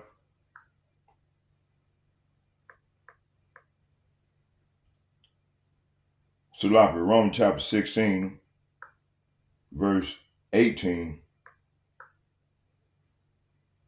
And it reads, it said, for they that are such serve not our Lord Yahweh Mashiach, but their own belly, and by good words and fair speeches deceive the heart of the simple. See, that's what I was saying earlier, man. These people following these devils, man. And see, they think that would be pretty slick with that gay ass dude, what's his name? Narari. And what's that other one name? Klaus Schwab. You know, they'll think what they saying is good. You know, especially when they saying they're gonna get a universal, a basic income. See, Jake always wants something for nothing, wants something for free. You know, but hey, they in for a rude awakening. This devil got a sinister plan ahead for them.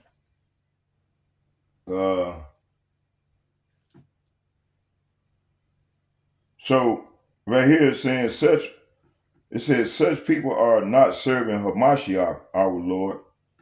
They are serving their own personal interests, both smooth talk and glowing words. They deceive innocent people. See? Let's go here to 2 Timothy.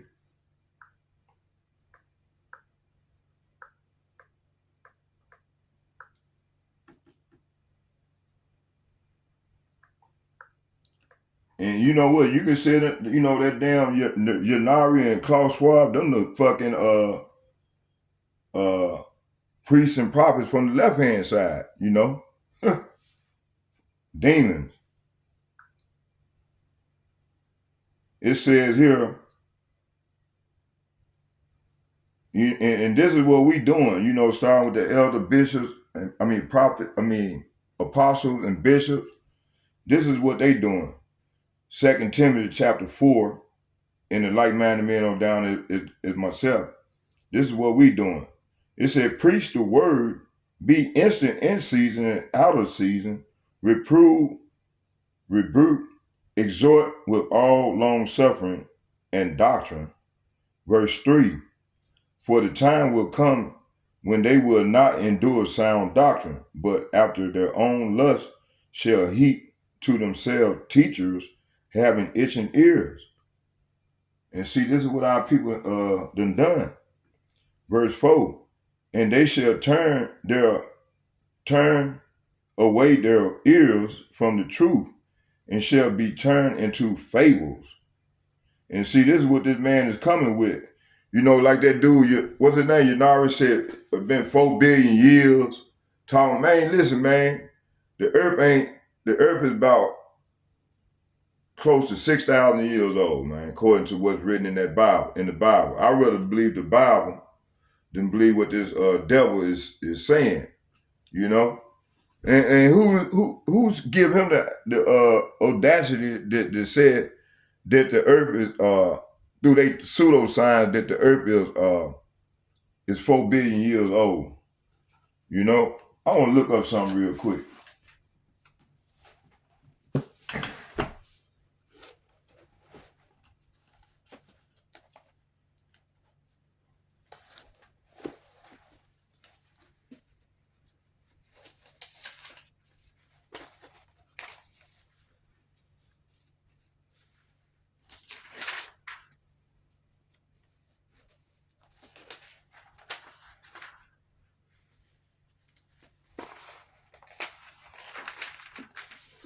I'm in the wrong book. Hold on, I might can get it in here.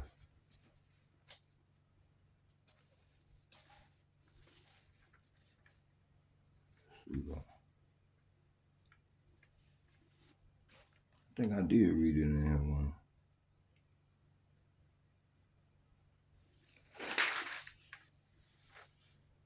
No, it ain't in there. All right, let me see here.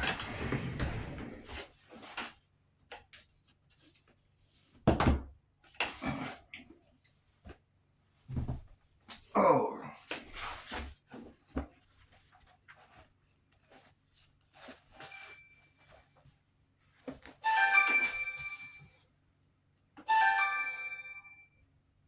Yeah.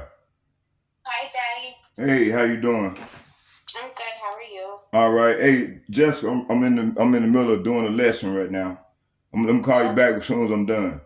Well, I just wanted to let you know that I got an apartment. Oh, you got your apartment? That's good. Hey, I'm happy for you. Thank you. Man, I'm proud of you. Thank you. Hey, when you get situated, write me. I'm gonna come up there and see you. Okay, I just moved in a few days ago. I've been here for about 3 days now. All praise. Now focus on them helping you to go to Bridge and then get you some furniture. Okay. All right. Hey, but let me get off the phone because I'm filming right now. Okay, Daddy. I'm sorry. I love you. I love you too, Shalom. Okay. All right. Man, I'm proud of, man. Thank you, Lord. The Lord gonna look out for his elect. Let's see. Hey, y'all, bear with me here. I'm almost there. Let's see here.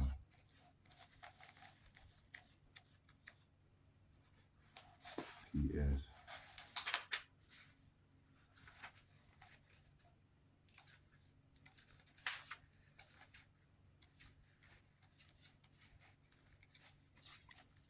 Yes.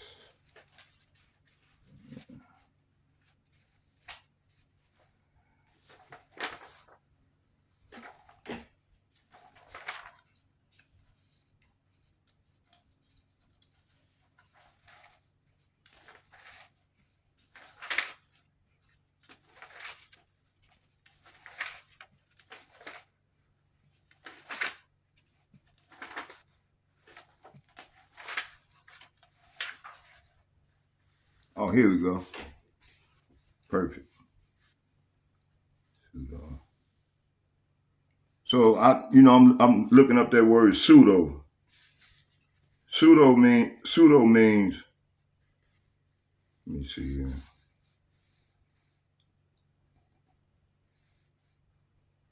Pseudo means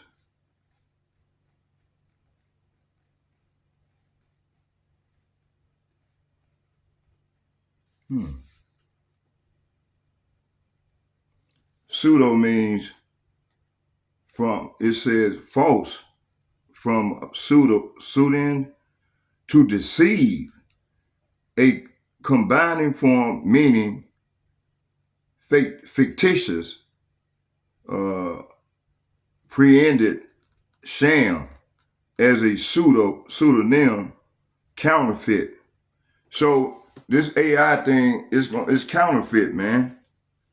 Anytime you're trying to go against the Lord's creation, man, that's and using your pseudo technology or your pseudo science to bring about a change, man. That's fictitious, and the Lord gonna destroy them people, man. It says here,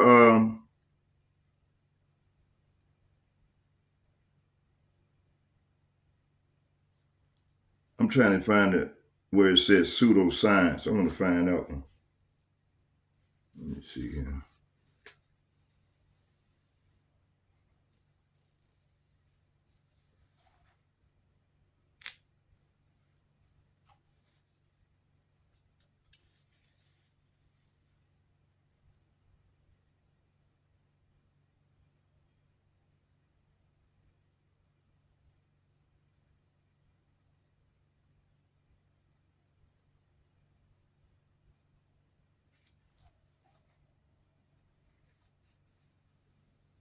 Did I pass it?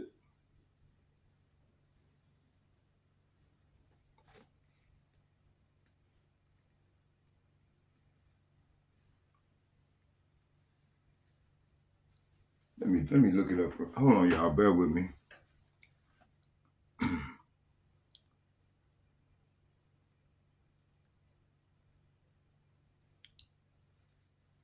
Pseudoscience. Pseudoscience.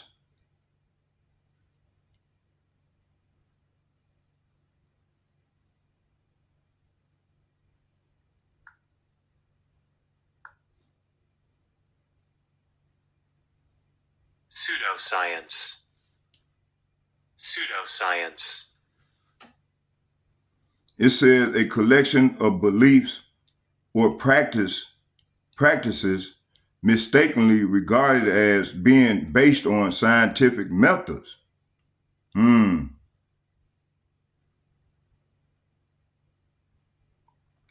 It says pseudoscience consists of statements, beliefs, or practices that claim to be both scientific and factual, but are incompatible with the scientific method.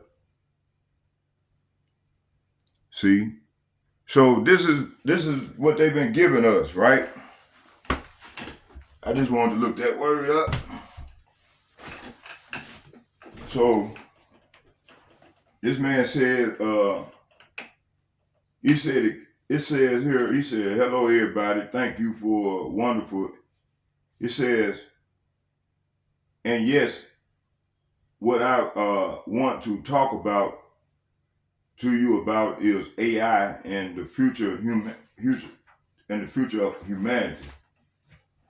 Now I know that this conference is focused on the ecological crisis facing humanity. But for better or worse, AI too is part of this crisis.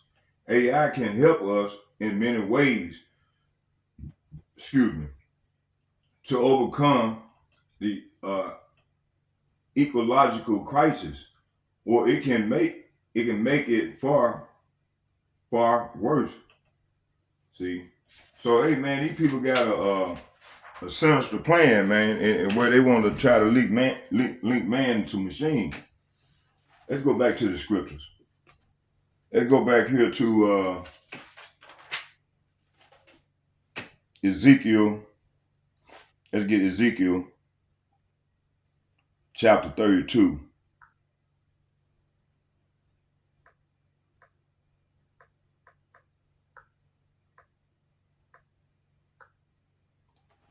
And it reads, it says, Son of man, take up a lamentation of Pharaoh, the king of Egypt, and say unto him, Thou art like an young lion of the nations, and thou art as a whale in the seas. And thou came up forth with thy rivers and troubled the waters with thy feet, and fouled their rivers. What does this mean? So this is saying, Son of man, mourn for Pharaoh, the king of Egypt, and give him this message. You think of yourself as a strong young lion among the nations, but you are really just a sea monster. So the Lord is calling this devil a sea monster. Your own river stirring up mud with your feet. Hey, this is reference to Donald Trump, man. The pride on that dude, man. It says here, so the Lord said, take up a lamentation on this dude. Ezekiel chapter 32, verse 16 and 18, and it reads,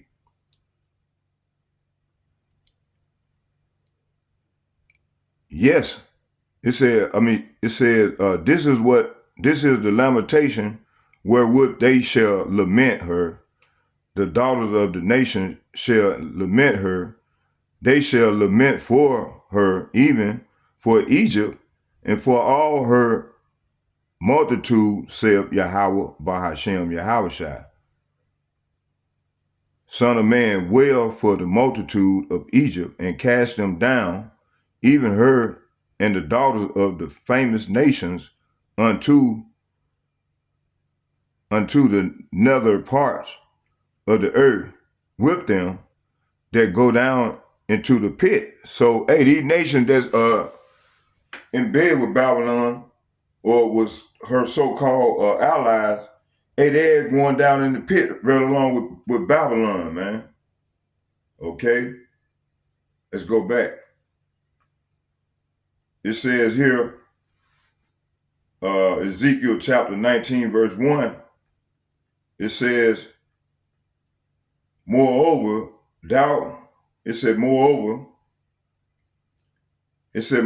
take thou up a lamentation for the prince of Israel. It said, sing this funeral song for the prince of Israel. See, they're talking about our people that's in bed with this devil. It said, and say, what is thy mother's, a lioness? She lay down among lions. She nourished her whelps among young lions. It says here, the Lord is saying here, what is your mother? A lioness among lions? She lay down among young lions and reared her cubs.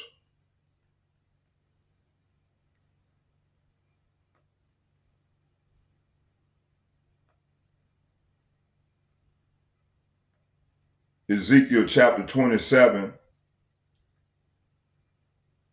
verse 2. Now thou son of man, take up a lamentation for Tyrus, verse 32. And in their wailing, they shall take up a lamentation for thee and lament over thee, saying, what city is like Tyrus, like the destroyed in the midst of the sea? See, hey, this is, man, aiming at Babylon, man. These like code words referencing Babylon.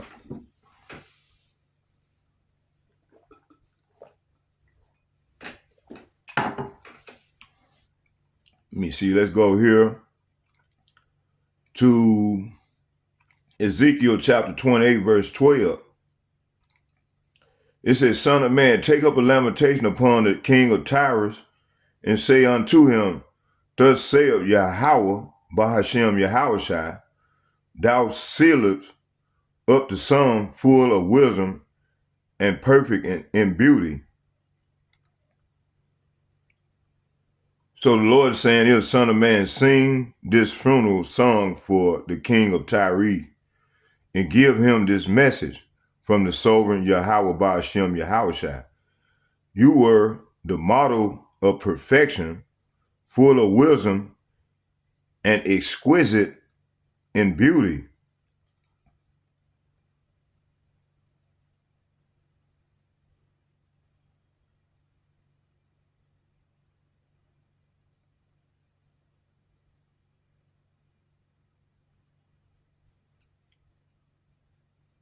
Ezekiel 28 verse 12, Son of man, take up a lamentation upon the king of Tyrus and say unto him, Thus saith Yahweh Ba'ashem Yahushai, thou sealest up the sum full of wisdom and perfect in beauty. Jeremiah chapter 9 verse 18, and let them make haste and take up a wailing for us, that our eyes may run down and tear with tears, and our eyelids gush out with waters. So, hey, this is what our people going to be saying.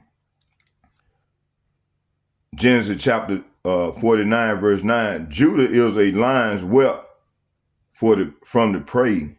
My son, thou art gone up. He stooped down. He couched as a lion, and as a old lion, who shall rouse him up? So, hey, man, Judah going to be the first of the nation going to be roused up. Numbers chapter 24, verse 9. He couched, he lay down as a lion, and as a great lion, who shall stir him up? Blessed is he that blesseth thee, and curses he that curseth thee. So these devils going to be cursed for cursing us. Proverbs chapter 28, verse 15, it said, as a roaring lion and a raging bear, so is a wicked ruler over the poor people. So this devil here, man, this is, he's a wicked roaring lion and a raging bear. So a wicked ruler is as dangerous to the poor as a roaring lion or an attacking bear.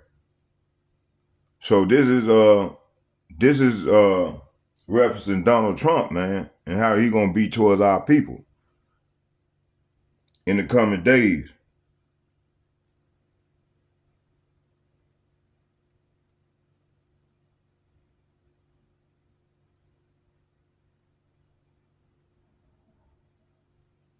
Ezekiel chapter 19, verse 2.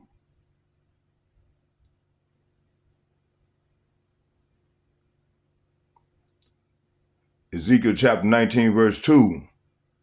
And say, what is thy mother, a lioness? She lay down among the lions. She nourished her whelps among young lions, and she brought up one of her whelps, and it became a young lion. It learned to catch the prey. It devoured men. The nation also heard of him, and he was taken in their pit, and they brought him whip chains unto the land of Egypt. Verse 5. Now, when she saw that she had waited and her hope was lost, then she took an udder of her whelps and made him a young lion. Verse 6. And he went up and down among the lions and became a young lion and learned to catch the prey and devour men. So, hey, this is what's going to happen to them. They're going to be devoured. Okay, let me see here. Let's go back.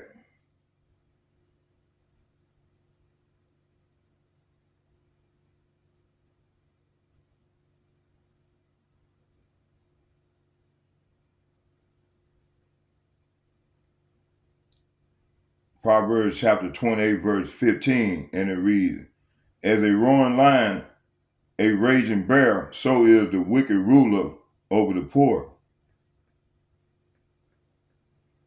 Nahum chapter 2, verse 11, where is the dwelling of the lions? and the feeding place of the young lions. Where did the lion, even the old, walk, and the lions wept, and none made them afraid? Verse 12, it said, the lion did tear in pieces enough for his whelps, and strangled for his lioness, and filled his holes with prey, and his dens with raven. Verse 13, behold, I am against thee, saith Yahweh of hosts, and I will burn her with chariots in the smoke, and the sword shall devour thy young lions, and I will cut off thy prey from the earth, and the voice of thy messengers shall no more be heard. Hey, this is what's coming to these elites. Psalms chapter 74, verse 13. Thou didst divide the sea by the strength. Thou breakest the heads of the dragon in the waters.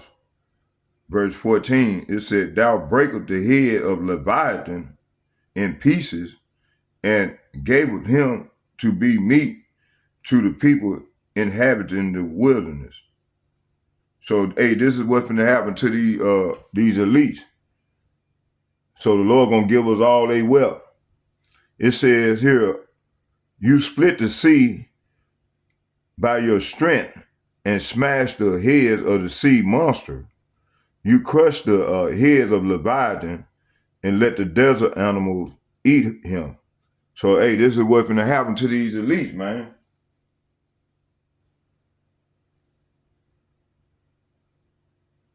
Let's go here to share here with y'all. Hold on. Oh, let me see here. There we go. All right, I'm back. Let me see.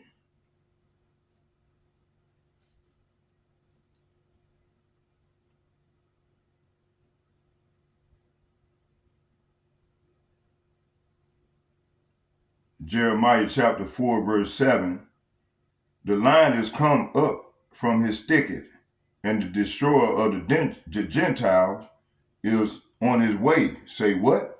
The lion is come up from his thicket, and the destroyer of the Gentile is on his way. He is gone forth from his place to make thy land desolate, and the city shall be laid waste without inhabitants. Hey, this is what's coming, man, to Babylon and the people.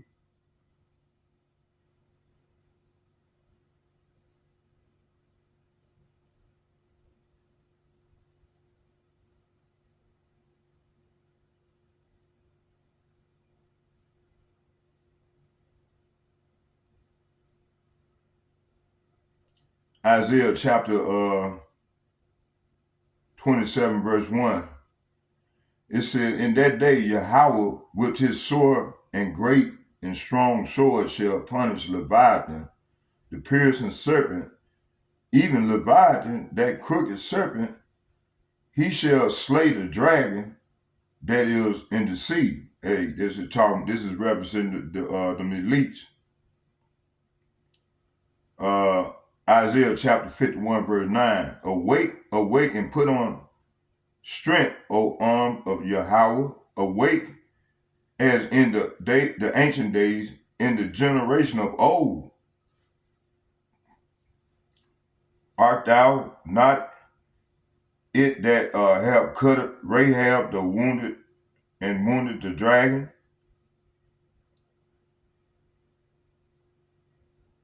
So right here, the Lord is saying, wake up, O Lord, clothe yourself with strength. Flex your mighty right arm. The mighty right arm of Yahweh is Yahweh Shai, Lord Yahweh Shai. Rouse yourself as in the days of old, when you slew Egypt, the dragon of the Nile. See, this is gonna happen again.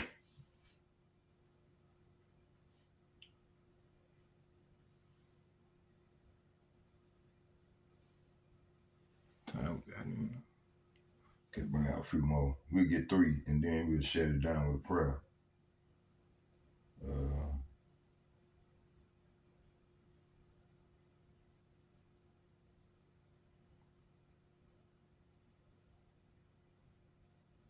Ezekiel chapter 29, verse 3, it says, Speak and say, Thus saith Yahweh Bahashem Yahushai, Behold, I am against thee, Pharaoh, king of Egypt, the great dragon that lieth in the midst of his rivers, which have said, My river is my own, and I hope, I have made it for myself. Hey, this is what Donald Trump said about America. Ezekiel chapter 38, verse 14. Seemeth it a small thing among you to have eaten up the good pasture, but ye must tread down your feet the residue of your pastures, to have drunk of deep waters, but ye must foul the residue with your feet. See, hey, this is what they even to do with the wicked of our people. Let's get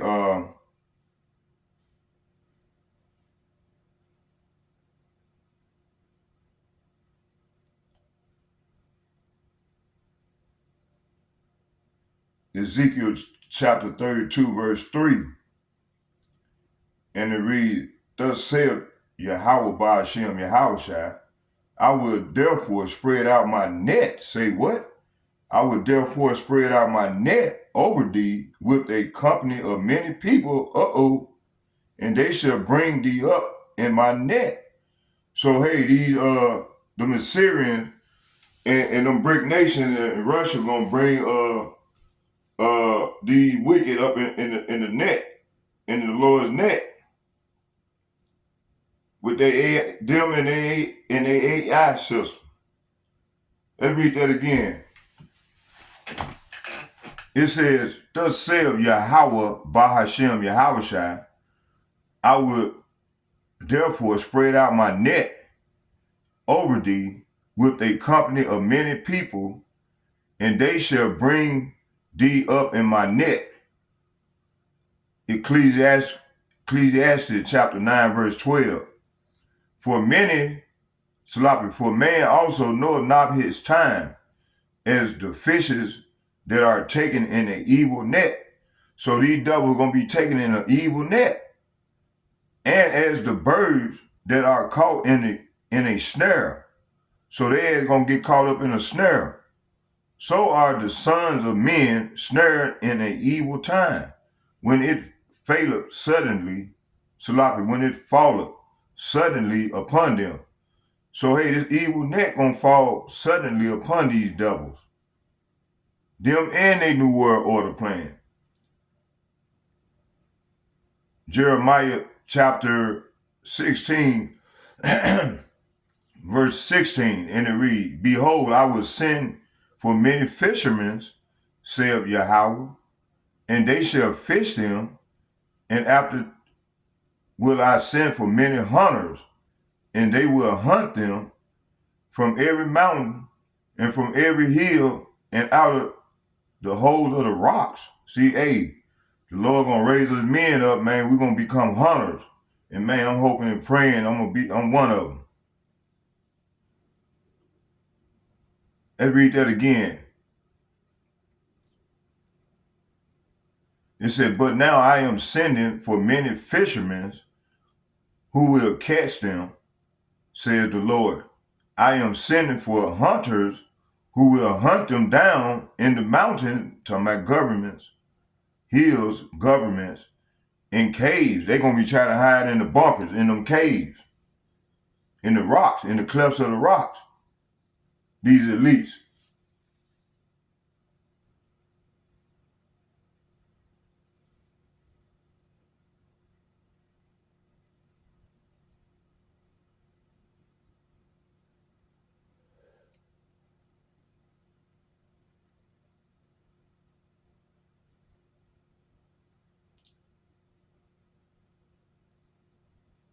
Lamentation chapter 1, verse 13, and it reads, He has sent fire from heaven that burned in my bones. He has placed a trap in my path and turned me back. He has left me devastated, racked with sickness all day long. Hey, this is what happened to us, man, for the time we've been over here in these distant lands, man. Now these plagues gonna come on the wicked of these nations. It says Ezekiel chapter 12, verse 13, then I will throw my net over him and capture him in my snare. See, the Lord gonna throw his net over them. He gonna let them think they AI gonna profit them, and then he gonna throw his net over them and capture them in his snare. Let's read it again. It says Ezekiel chapter 12, verse 13. Then I will throw my net over him and capture him in my snare. See, the Lord gonna catch him in his snare. I will bring him to Babylon, the land of the Babylonians. Though he will never see it, he will die there. So hey, we 2/3 of our people gonna get caught up in this snare right along with these heathens. Ezekiel chapter 17, verse 20. I will throw my net over him and capture him in my snare. I will bring him to Babylon and put him on trial for his treason against me. Hosea chapter 7, verse 12. So in Ezekiel chapter 17, verse 20, the Lord is saying here, I will throw my net over him and capture him in my snare, and I will bring him to Babylon and put him on trial for his treason against me. So this is what the Lord is going to do to 2/3 of our people. They're going to go on trial.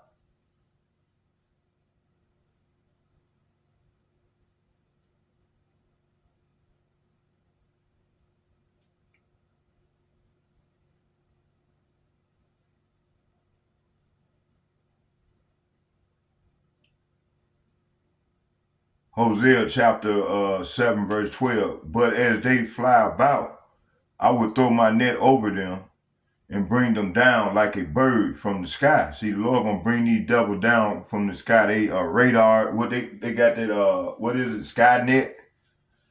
Them unicorn. I mean, they damn, I can't think of the name of it.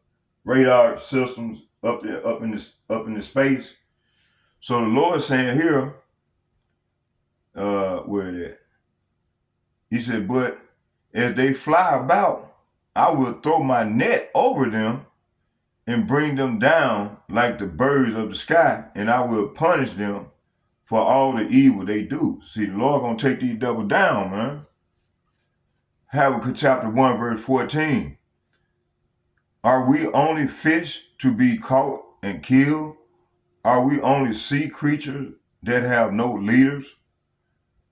Verse 15. Must we have strung up on their hooks and caught in their nets while they rejoice and celebrate? Hey, this is what they have done for over 250, over 500 some years. Habakkuk chapter 1, verse 16.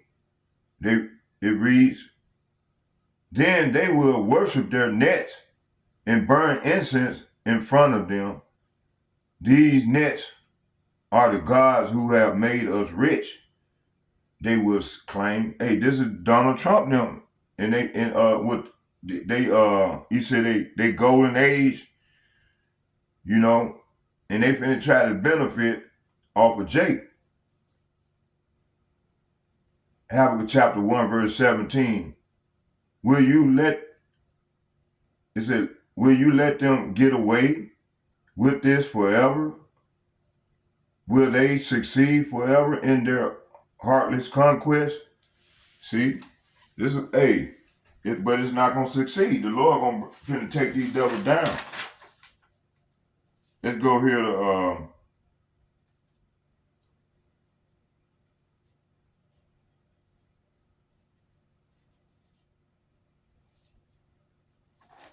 let me see here. Y'all bear with me here.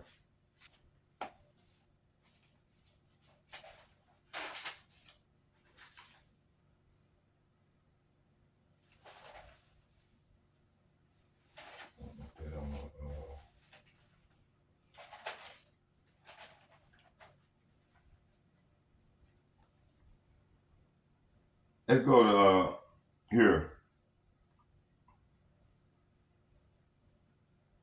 We're going to close out in 2 Thessalonians.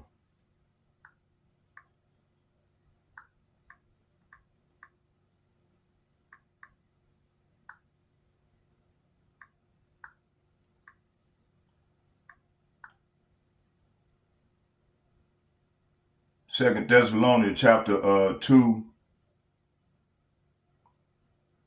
verse, I'm going to read from 1 to 7, 1 to 8. And it reads, now we beseech you, brethren, by the coming of our Lord Yahushua Mashiach, and by our gathering together unto him, that ye be not soon shaken in mind, or be troubled neither by spirit, nor by words, nor by letter, as from us, as that the day of Hamashiach is at hand. Verse 3, let no man deceive you by any means, for that day shall not come, except there come a falling away first, and that the man of sin be revealed, the son of perdition. Hey, this is where we at right now, you see. Verse 4, who opposeth and exalt himself above all that is called God, and that is worship, so that he is as God, sitting in the temple of God, showing himself that he is God. See, just talking about the Esau, Edom, and these wicked elites. Verse 5, remember ye not that then I was yet with you, I told you these things. See, the Lord told us these things, man, when he was with us before. And now, ye know what withholdeth that he might be revealed in his time. See, this devil's being revealed, man, through the prophets, through the mouth of the Lord piece, his servant the prophets, starting with the elder apostles, and bishops and the like-minded men on down as myself. It says, verse 7, it said, for mysteries of iniquity do already work. Only he who now letteth will let until he be taken out of the way. So this devil finna be soon taken out of the way. And then shall the wicked be revealed, whom the Lord shall consume with the spirit of his mouth, and shall destroy him with the brightness of his coming. Hey, so this is where we at right now, man. The Lord is literally destroying this man with the mouthpiece of his prophets, through his servant, the prophets. And then the Lord gonna come on with that fire and with them scourges. Let's go, let me see something here.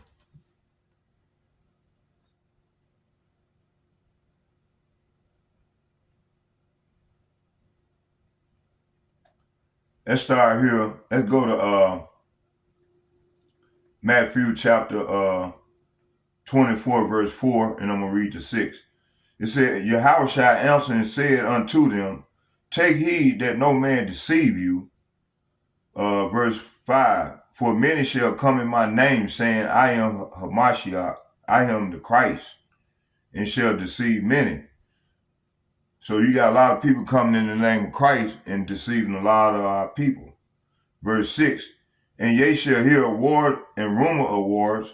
See that ye be not troubled, for all these things must come to pass, but the end is not yet. Okay. 1 Corinthians chapter 6, verse 9. Know ye not that the unrighteous shall not inherit the kingdom of God? Be not deceived, neither fornicators, nor idolaters, nor adulterers, nor effeminate. See that dude, was it Hanari, whatever his name, that nigga gay as hell. Nor abusers of themselves with mankind. Hey, and that dude was real cocky, man. And he denounced God, man, our power. See, abuser of themselves with mankind. See, he's abuser himself with mankind. Ephesians chapter 5, verse 6. Let no man deceive you with vain words. And hey, they come with vain words, you see. It says here, let no man deceive you with vain words, for because of these things cometh the wrath of power upon the children of the disobedient. See? This consists of 2/3 of our people that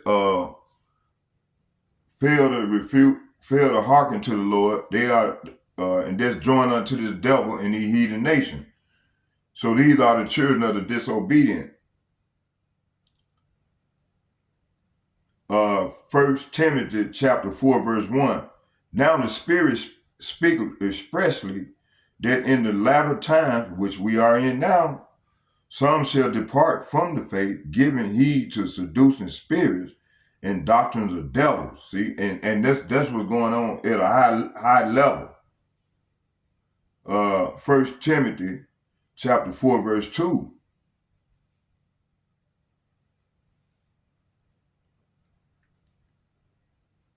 It says, speaking lies, hypocrisy, having their conscience seared with a hot iron. Verse 3, forbidding to marry and commanding to abstain from meats which God have created to be received with thanksgiving of them which believe and now and know the truth. So right here the Lord is saying, now the Holy Spirit tell us clearly that in the last times some will turn away from the true faith. They will follow deceptive spirits and teaching that come from demons. See, like old boy and them, man, they demons, man. These people are hypocrites. Say what? These people are hypocrites and liars, and their conscience are dead. See, hey, these are dead spirits, dead demons. They will say it is wrong to be married and wrong to eat certain food, but Yahweh, Bahashem Yahushua, created those foods to be eaten with thanks by faithful people who know the truth. See? Okay? Let's go back.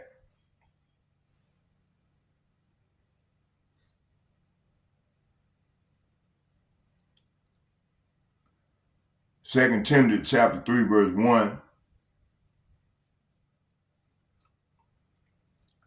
And it reads, this know also that in the last days perilous times shall come.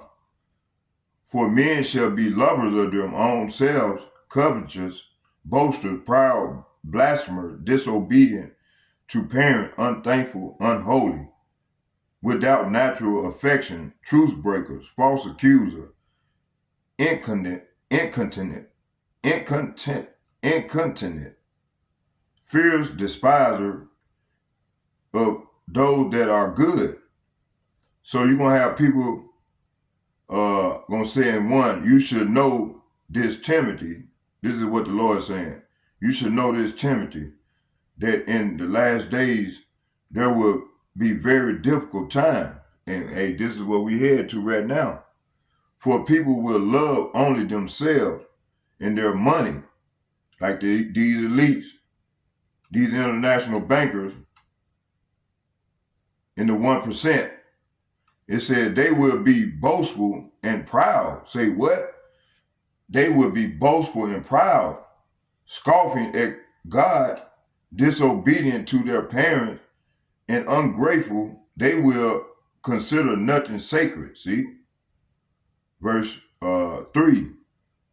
Without natural affection, truce breakers, false accusers, incontinent, fierce despisers of the truth that are good. See? So they will be unloving and unforgiving they will slander others, having no self-control.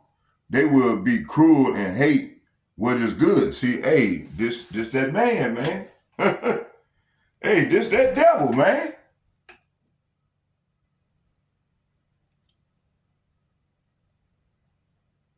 Second Thessalonians chapter 2, verse 8.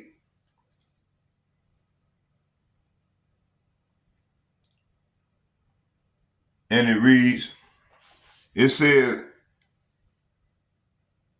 and then shall that wicked be revealed, whom Yahweh by Hashem Yahweh shall consume with the spirit of his mouth and the brightness of his coming. Hey, starting with, like I said, starting with the elder apostles, and the like man, and bishops, and the like-minded men on down as myself. Hey, this is what we bringing, man. And if the people can't wake up from this, I don't know what to tell them, man. Now, I played them videos like that and then all praise to the Lord for him to put on my spirit to find them videos and play them, and then come with the brother video, and that line is read up, beautiful. Okay, because hey, he was just bringing it out, and I said, man, I might as well go and find these videos and then let hear from the devil's mouth. You see? All praise to Yahweh, Bashir, Yahweh, Bashir, and Crocodile. You see? Okay, let's keep it moving. I get excited when this word coming out, man. Let me see here. Let's go back. Where was it?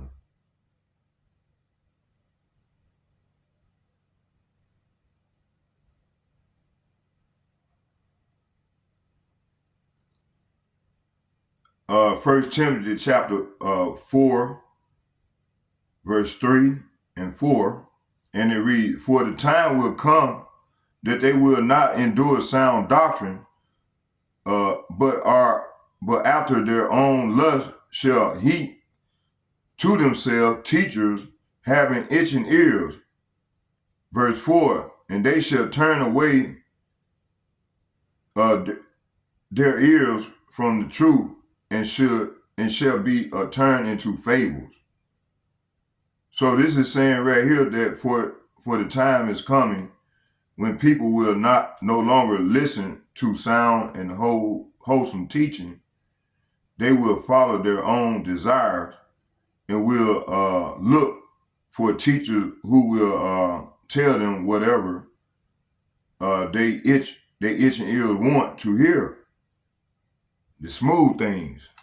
It says they want to hear that smooth shit. So they're gonna have to learn the hard way. That death by pain. Okay, it said they will reject the truth. Say what? They will reject the truth and chase after myths. See? That's pseudo philosophy. What they proposing. They fake talking about they can hack man, make a man man is hackable. This devil. Okay, hold on, let's finish. How much time we got in? Okay, we're gonna bring out about another 10 minutes. And we'll close with a prayer. Let's go back.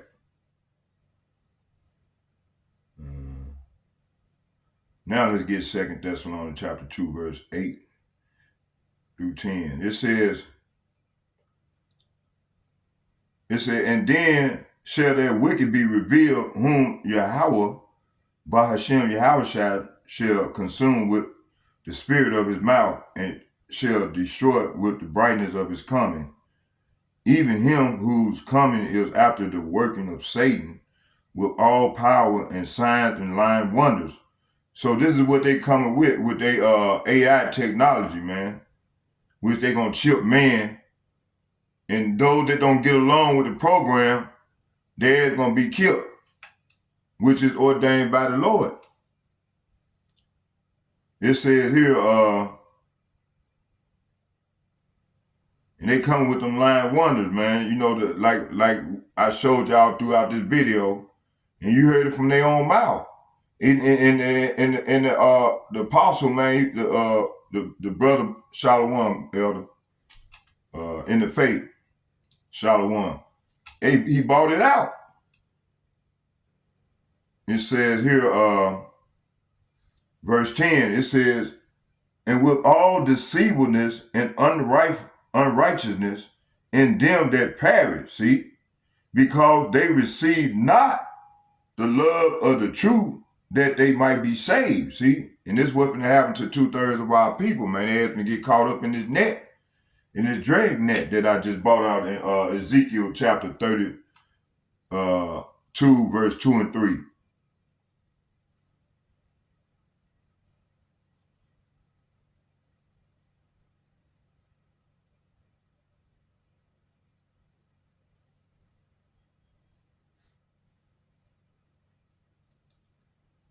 Daniel chapter 7, verse 25. We're going to start at 24. It said, the 10 horns out of this kingdom are 10 kings that shall rise, and another shall rise after them, and he shall be diverse from the first, and he shall subdue the 3 kings. So, you know, the brother, he brought that out about them kings, you know. It said, and he shall speak great words against the Most High. Hey, that dude, Yuval Harari, you know, even in the video that I showed, he was speaking great words against the Most High. And shall wear out the saints. Are they not wearing us out? Are they not trying to come after us? But the Most High, and think to change times, if they not trying to change times and laws, hey, are they not trying to change laws of the Most High? And they shall be given into his hand until the time and times and the dividing of the time. Hey, this is where we are right now. So it says here, it's 10 horns are 10 kings who will rule the empire, that empire, talking about here, America. Then another king will arise different from the other 10 who will subdue the 3 of them. He will defy the Most High and oppress the holy people and the Most High, of the Most High. He will try to change the sacred festivals and laws, and they will be placed under his control for a time and a half of time. And hey, this is where we are right now.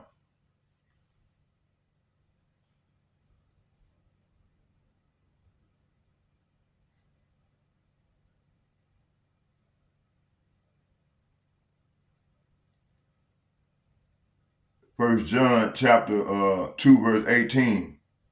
And it reads, little children,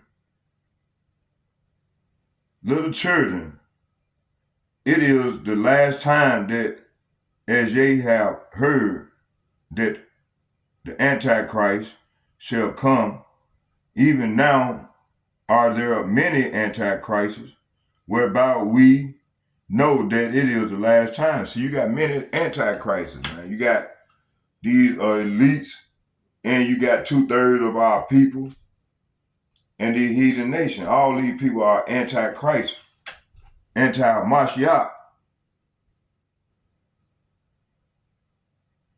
So right here is saying, dear children, the last hour is here. You have heard that the Antichrist is coming, and already many such antichrists have appeared. For this we know that the last hour has come. See, we in the last hour. Hey, they showed a video last week. I think one of the brothers, a few brothers did a video on that, on talking about that doomsday clock. and they said we in the last hour. You see? I think I overheard them saying we in the last hour.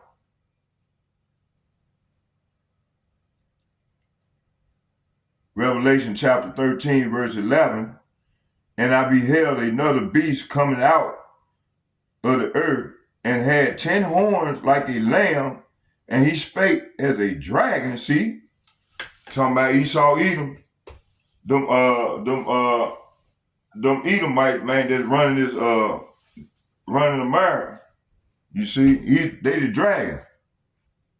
They represent the dragon, man, these elites.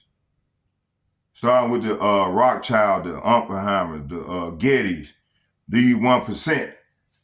That's controlling the earth and the world and its resources. Who is the son of perdition? Let's go here to John chapter 17, verse 12.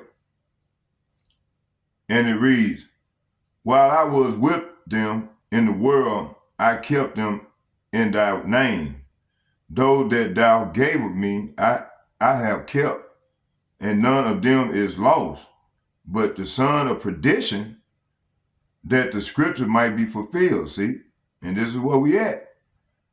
So verse 12 is saying, John chapter 17, verse 12 is saying, during my time here, I protected them by the power of the name you gave me, which is Yahweh Shai. I guarded them so that no one was lost except the one headed for destruction, as the scripture foretold. See, hey, talking about Esau Edom, man, he's the son of perdition.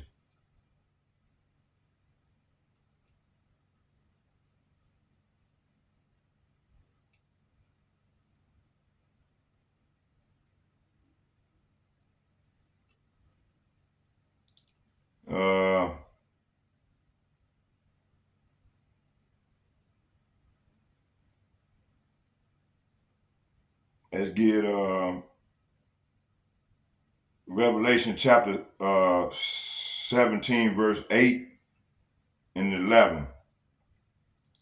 It said, and the beast that thou sawest was, and is, and not, and shall ascend out of the bottomless pit, and go into perdition, and they that dwell on the earth shall wonder, whose name were not written in the book of life from the foundation of the world, when they behold the beast that was and is not and yet is.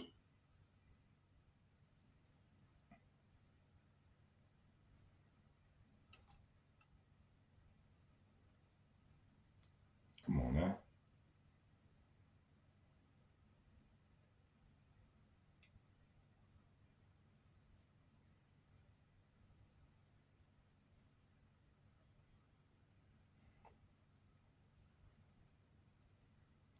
Revelation chapter 17, verse 11, and it reads, and the beast that was and is not, and even he is the eighth and is the seventh, and go up into perdition.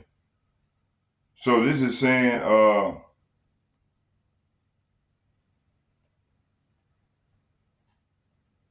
and the beast you saw was once alive, but isn't now, and yet he will soon come out of the bottomless pit and go into eternal destruction. And the people who belong to this world, whose name were not written in the book of life before the world was made, will be amazed at the appearance of this beast who had died. So this is what's going on now. You got 2/3 of our people, man, they amazed with this man, his philosophy and his doctrine. You see? And they can't get right.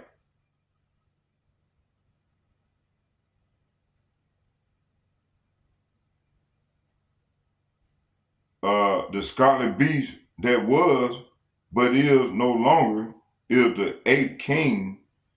He is like the other seven, and he too is headed for destruction. Hey, it sounds like Donald Trump, man.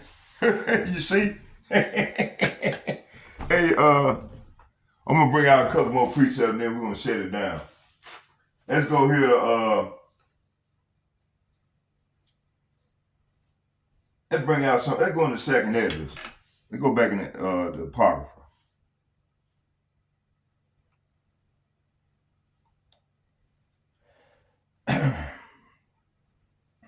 We're gonna close in the Apocrypha.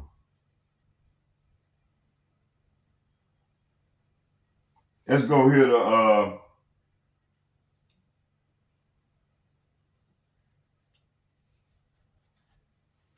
second Ezra, the 4th chapter.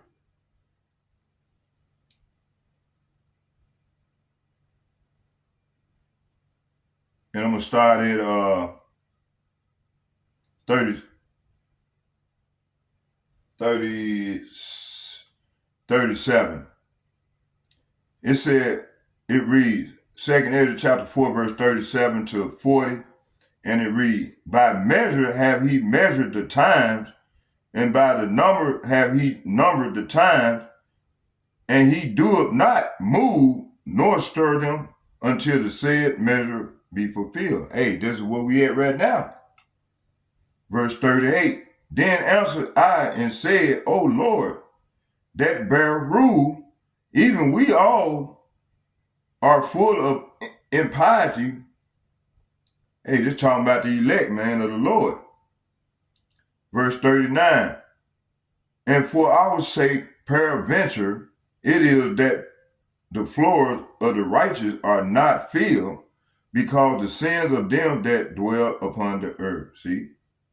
So the measure is not filled yet because of the sins of the wicked, and 2/3 of our people that's in the bed with this devil and the heathen nation dwell upon the earth. It said because of the sins of them that dwell upon the earth. See? Verse 40. So he answered me and said, go thy way to a woman with child and ask her when she have fulfilled her 9 months, if her womb may be kept, may keep the birth any longer within her. See? Let's go to 2nd Ezra, chapter 5, and let's start at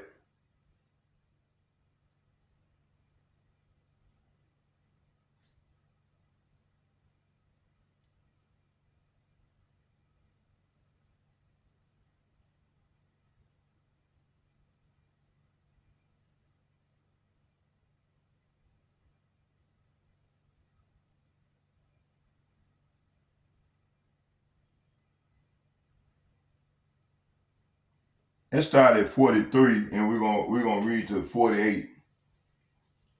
It says here,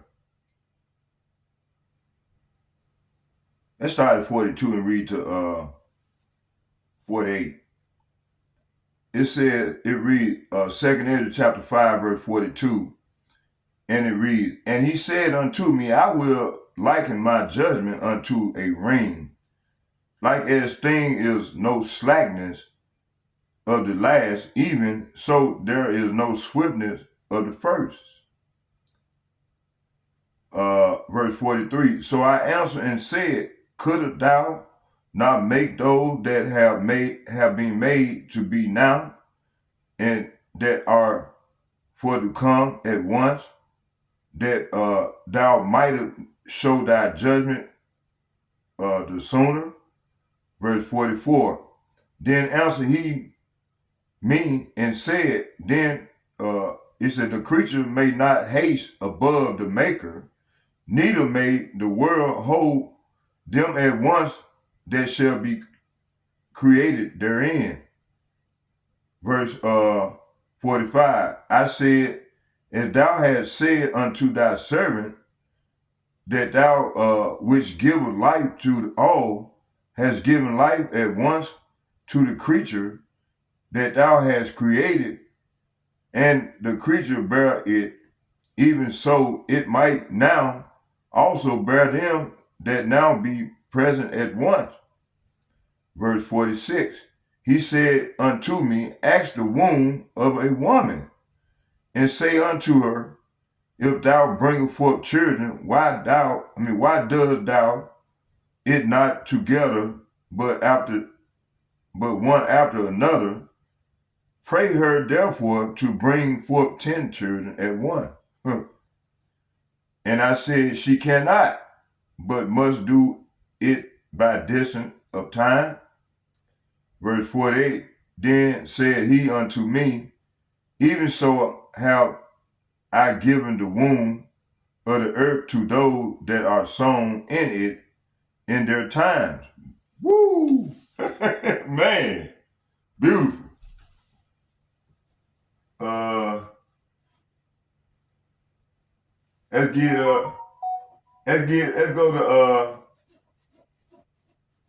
Let's go to second Ezra chapter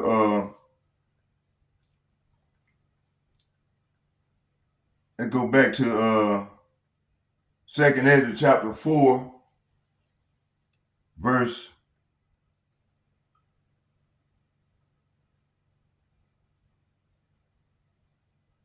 I'm gonna start at 40 and I'm gonna start at 39, I'm gonna read to 42.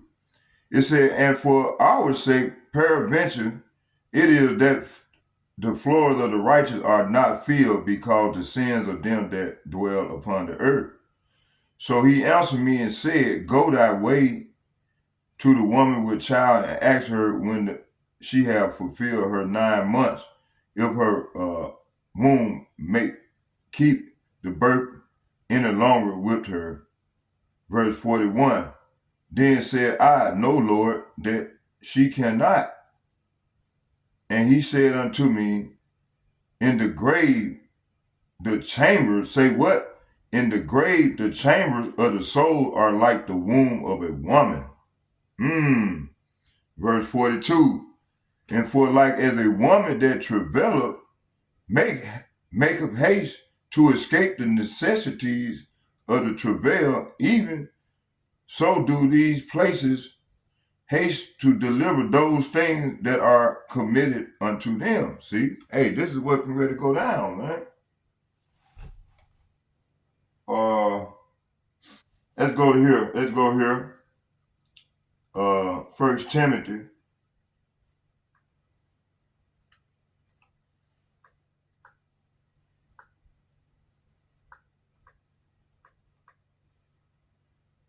Chapter 1.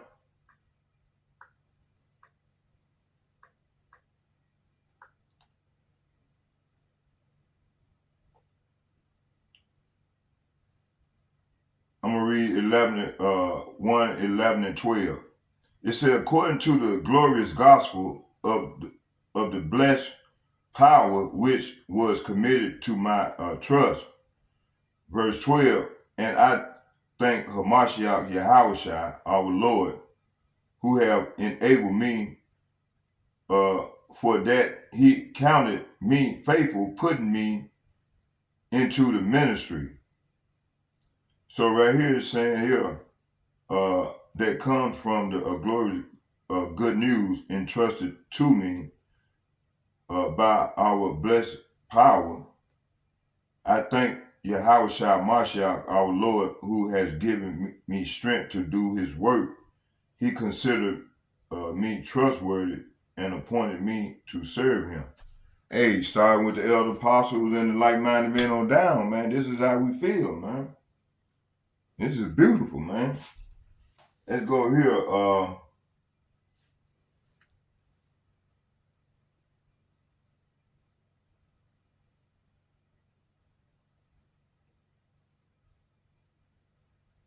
We got to get this one.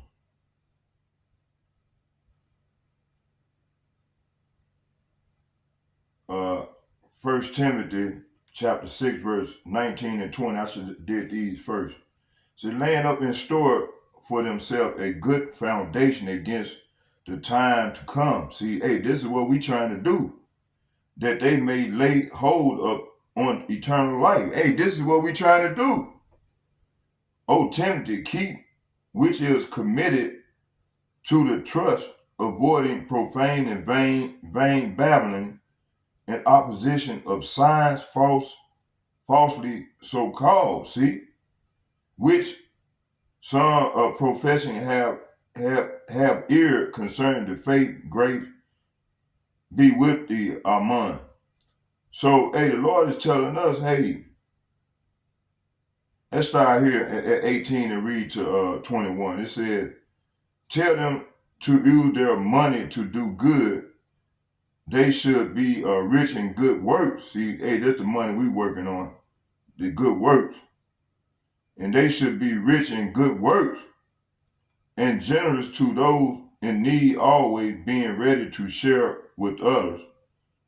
By doing this, they will be strong up their treasure as a good foundation. They will be storing up their treasure as a good foundation for the future, so that they may experience true life. Timothy, guard what God, who they ignorantly call Jesus Christ, G430, has trusted you. Avoid godless, foolish discussions with those who oppose you with their so-called knowledge. See, talking about these devils, man. So people have wandered from the faith by following such foolishness. My powers, grace be with you all. So hey, so with that, let's close with a prayer. Yeah, let's close with a prayer. That's all I'm gonna get for tonight. So hey, I hope you all edified with the video. I know it's long, damn, 3 hours long, man. You know, hey, you know, it is what it is. The Lord told me to do it. So hey, with that all being said, let's get a prayer. Barakatah Yahweh, Barakatah Yahweh Shai, Barakatah Yahweh, Barakatah Yahweh Shai, Call Allah Yahweh, Bahashem Yahweh Shai, Bahashem Rikah Kadash. And I'd like to give double shouts and double honor to all the elder apostles from GMS and men of valor who rule well.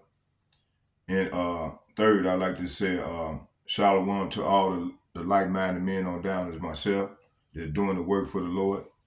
I'd like to say shalom to us all, and may Yahweh Ba'ashem, Yahweh Shai bless us all as we go further off into the great tribulation. Shalom, shalom, shalom. I'm out.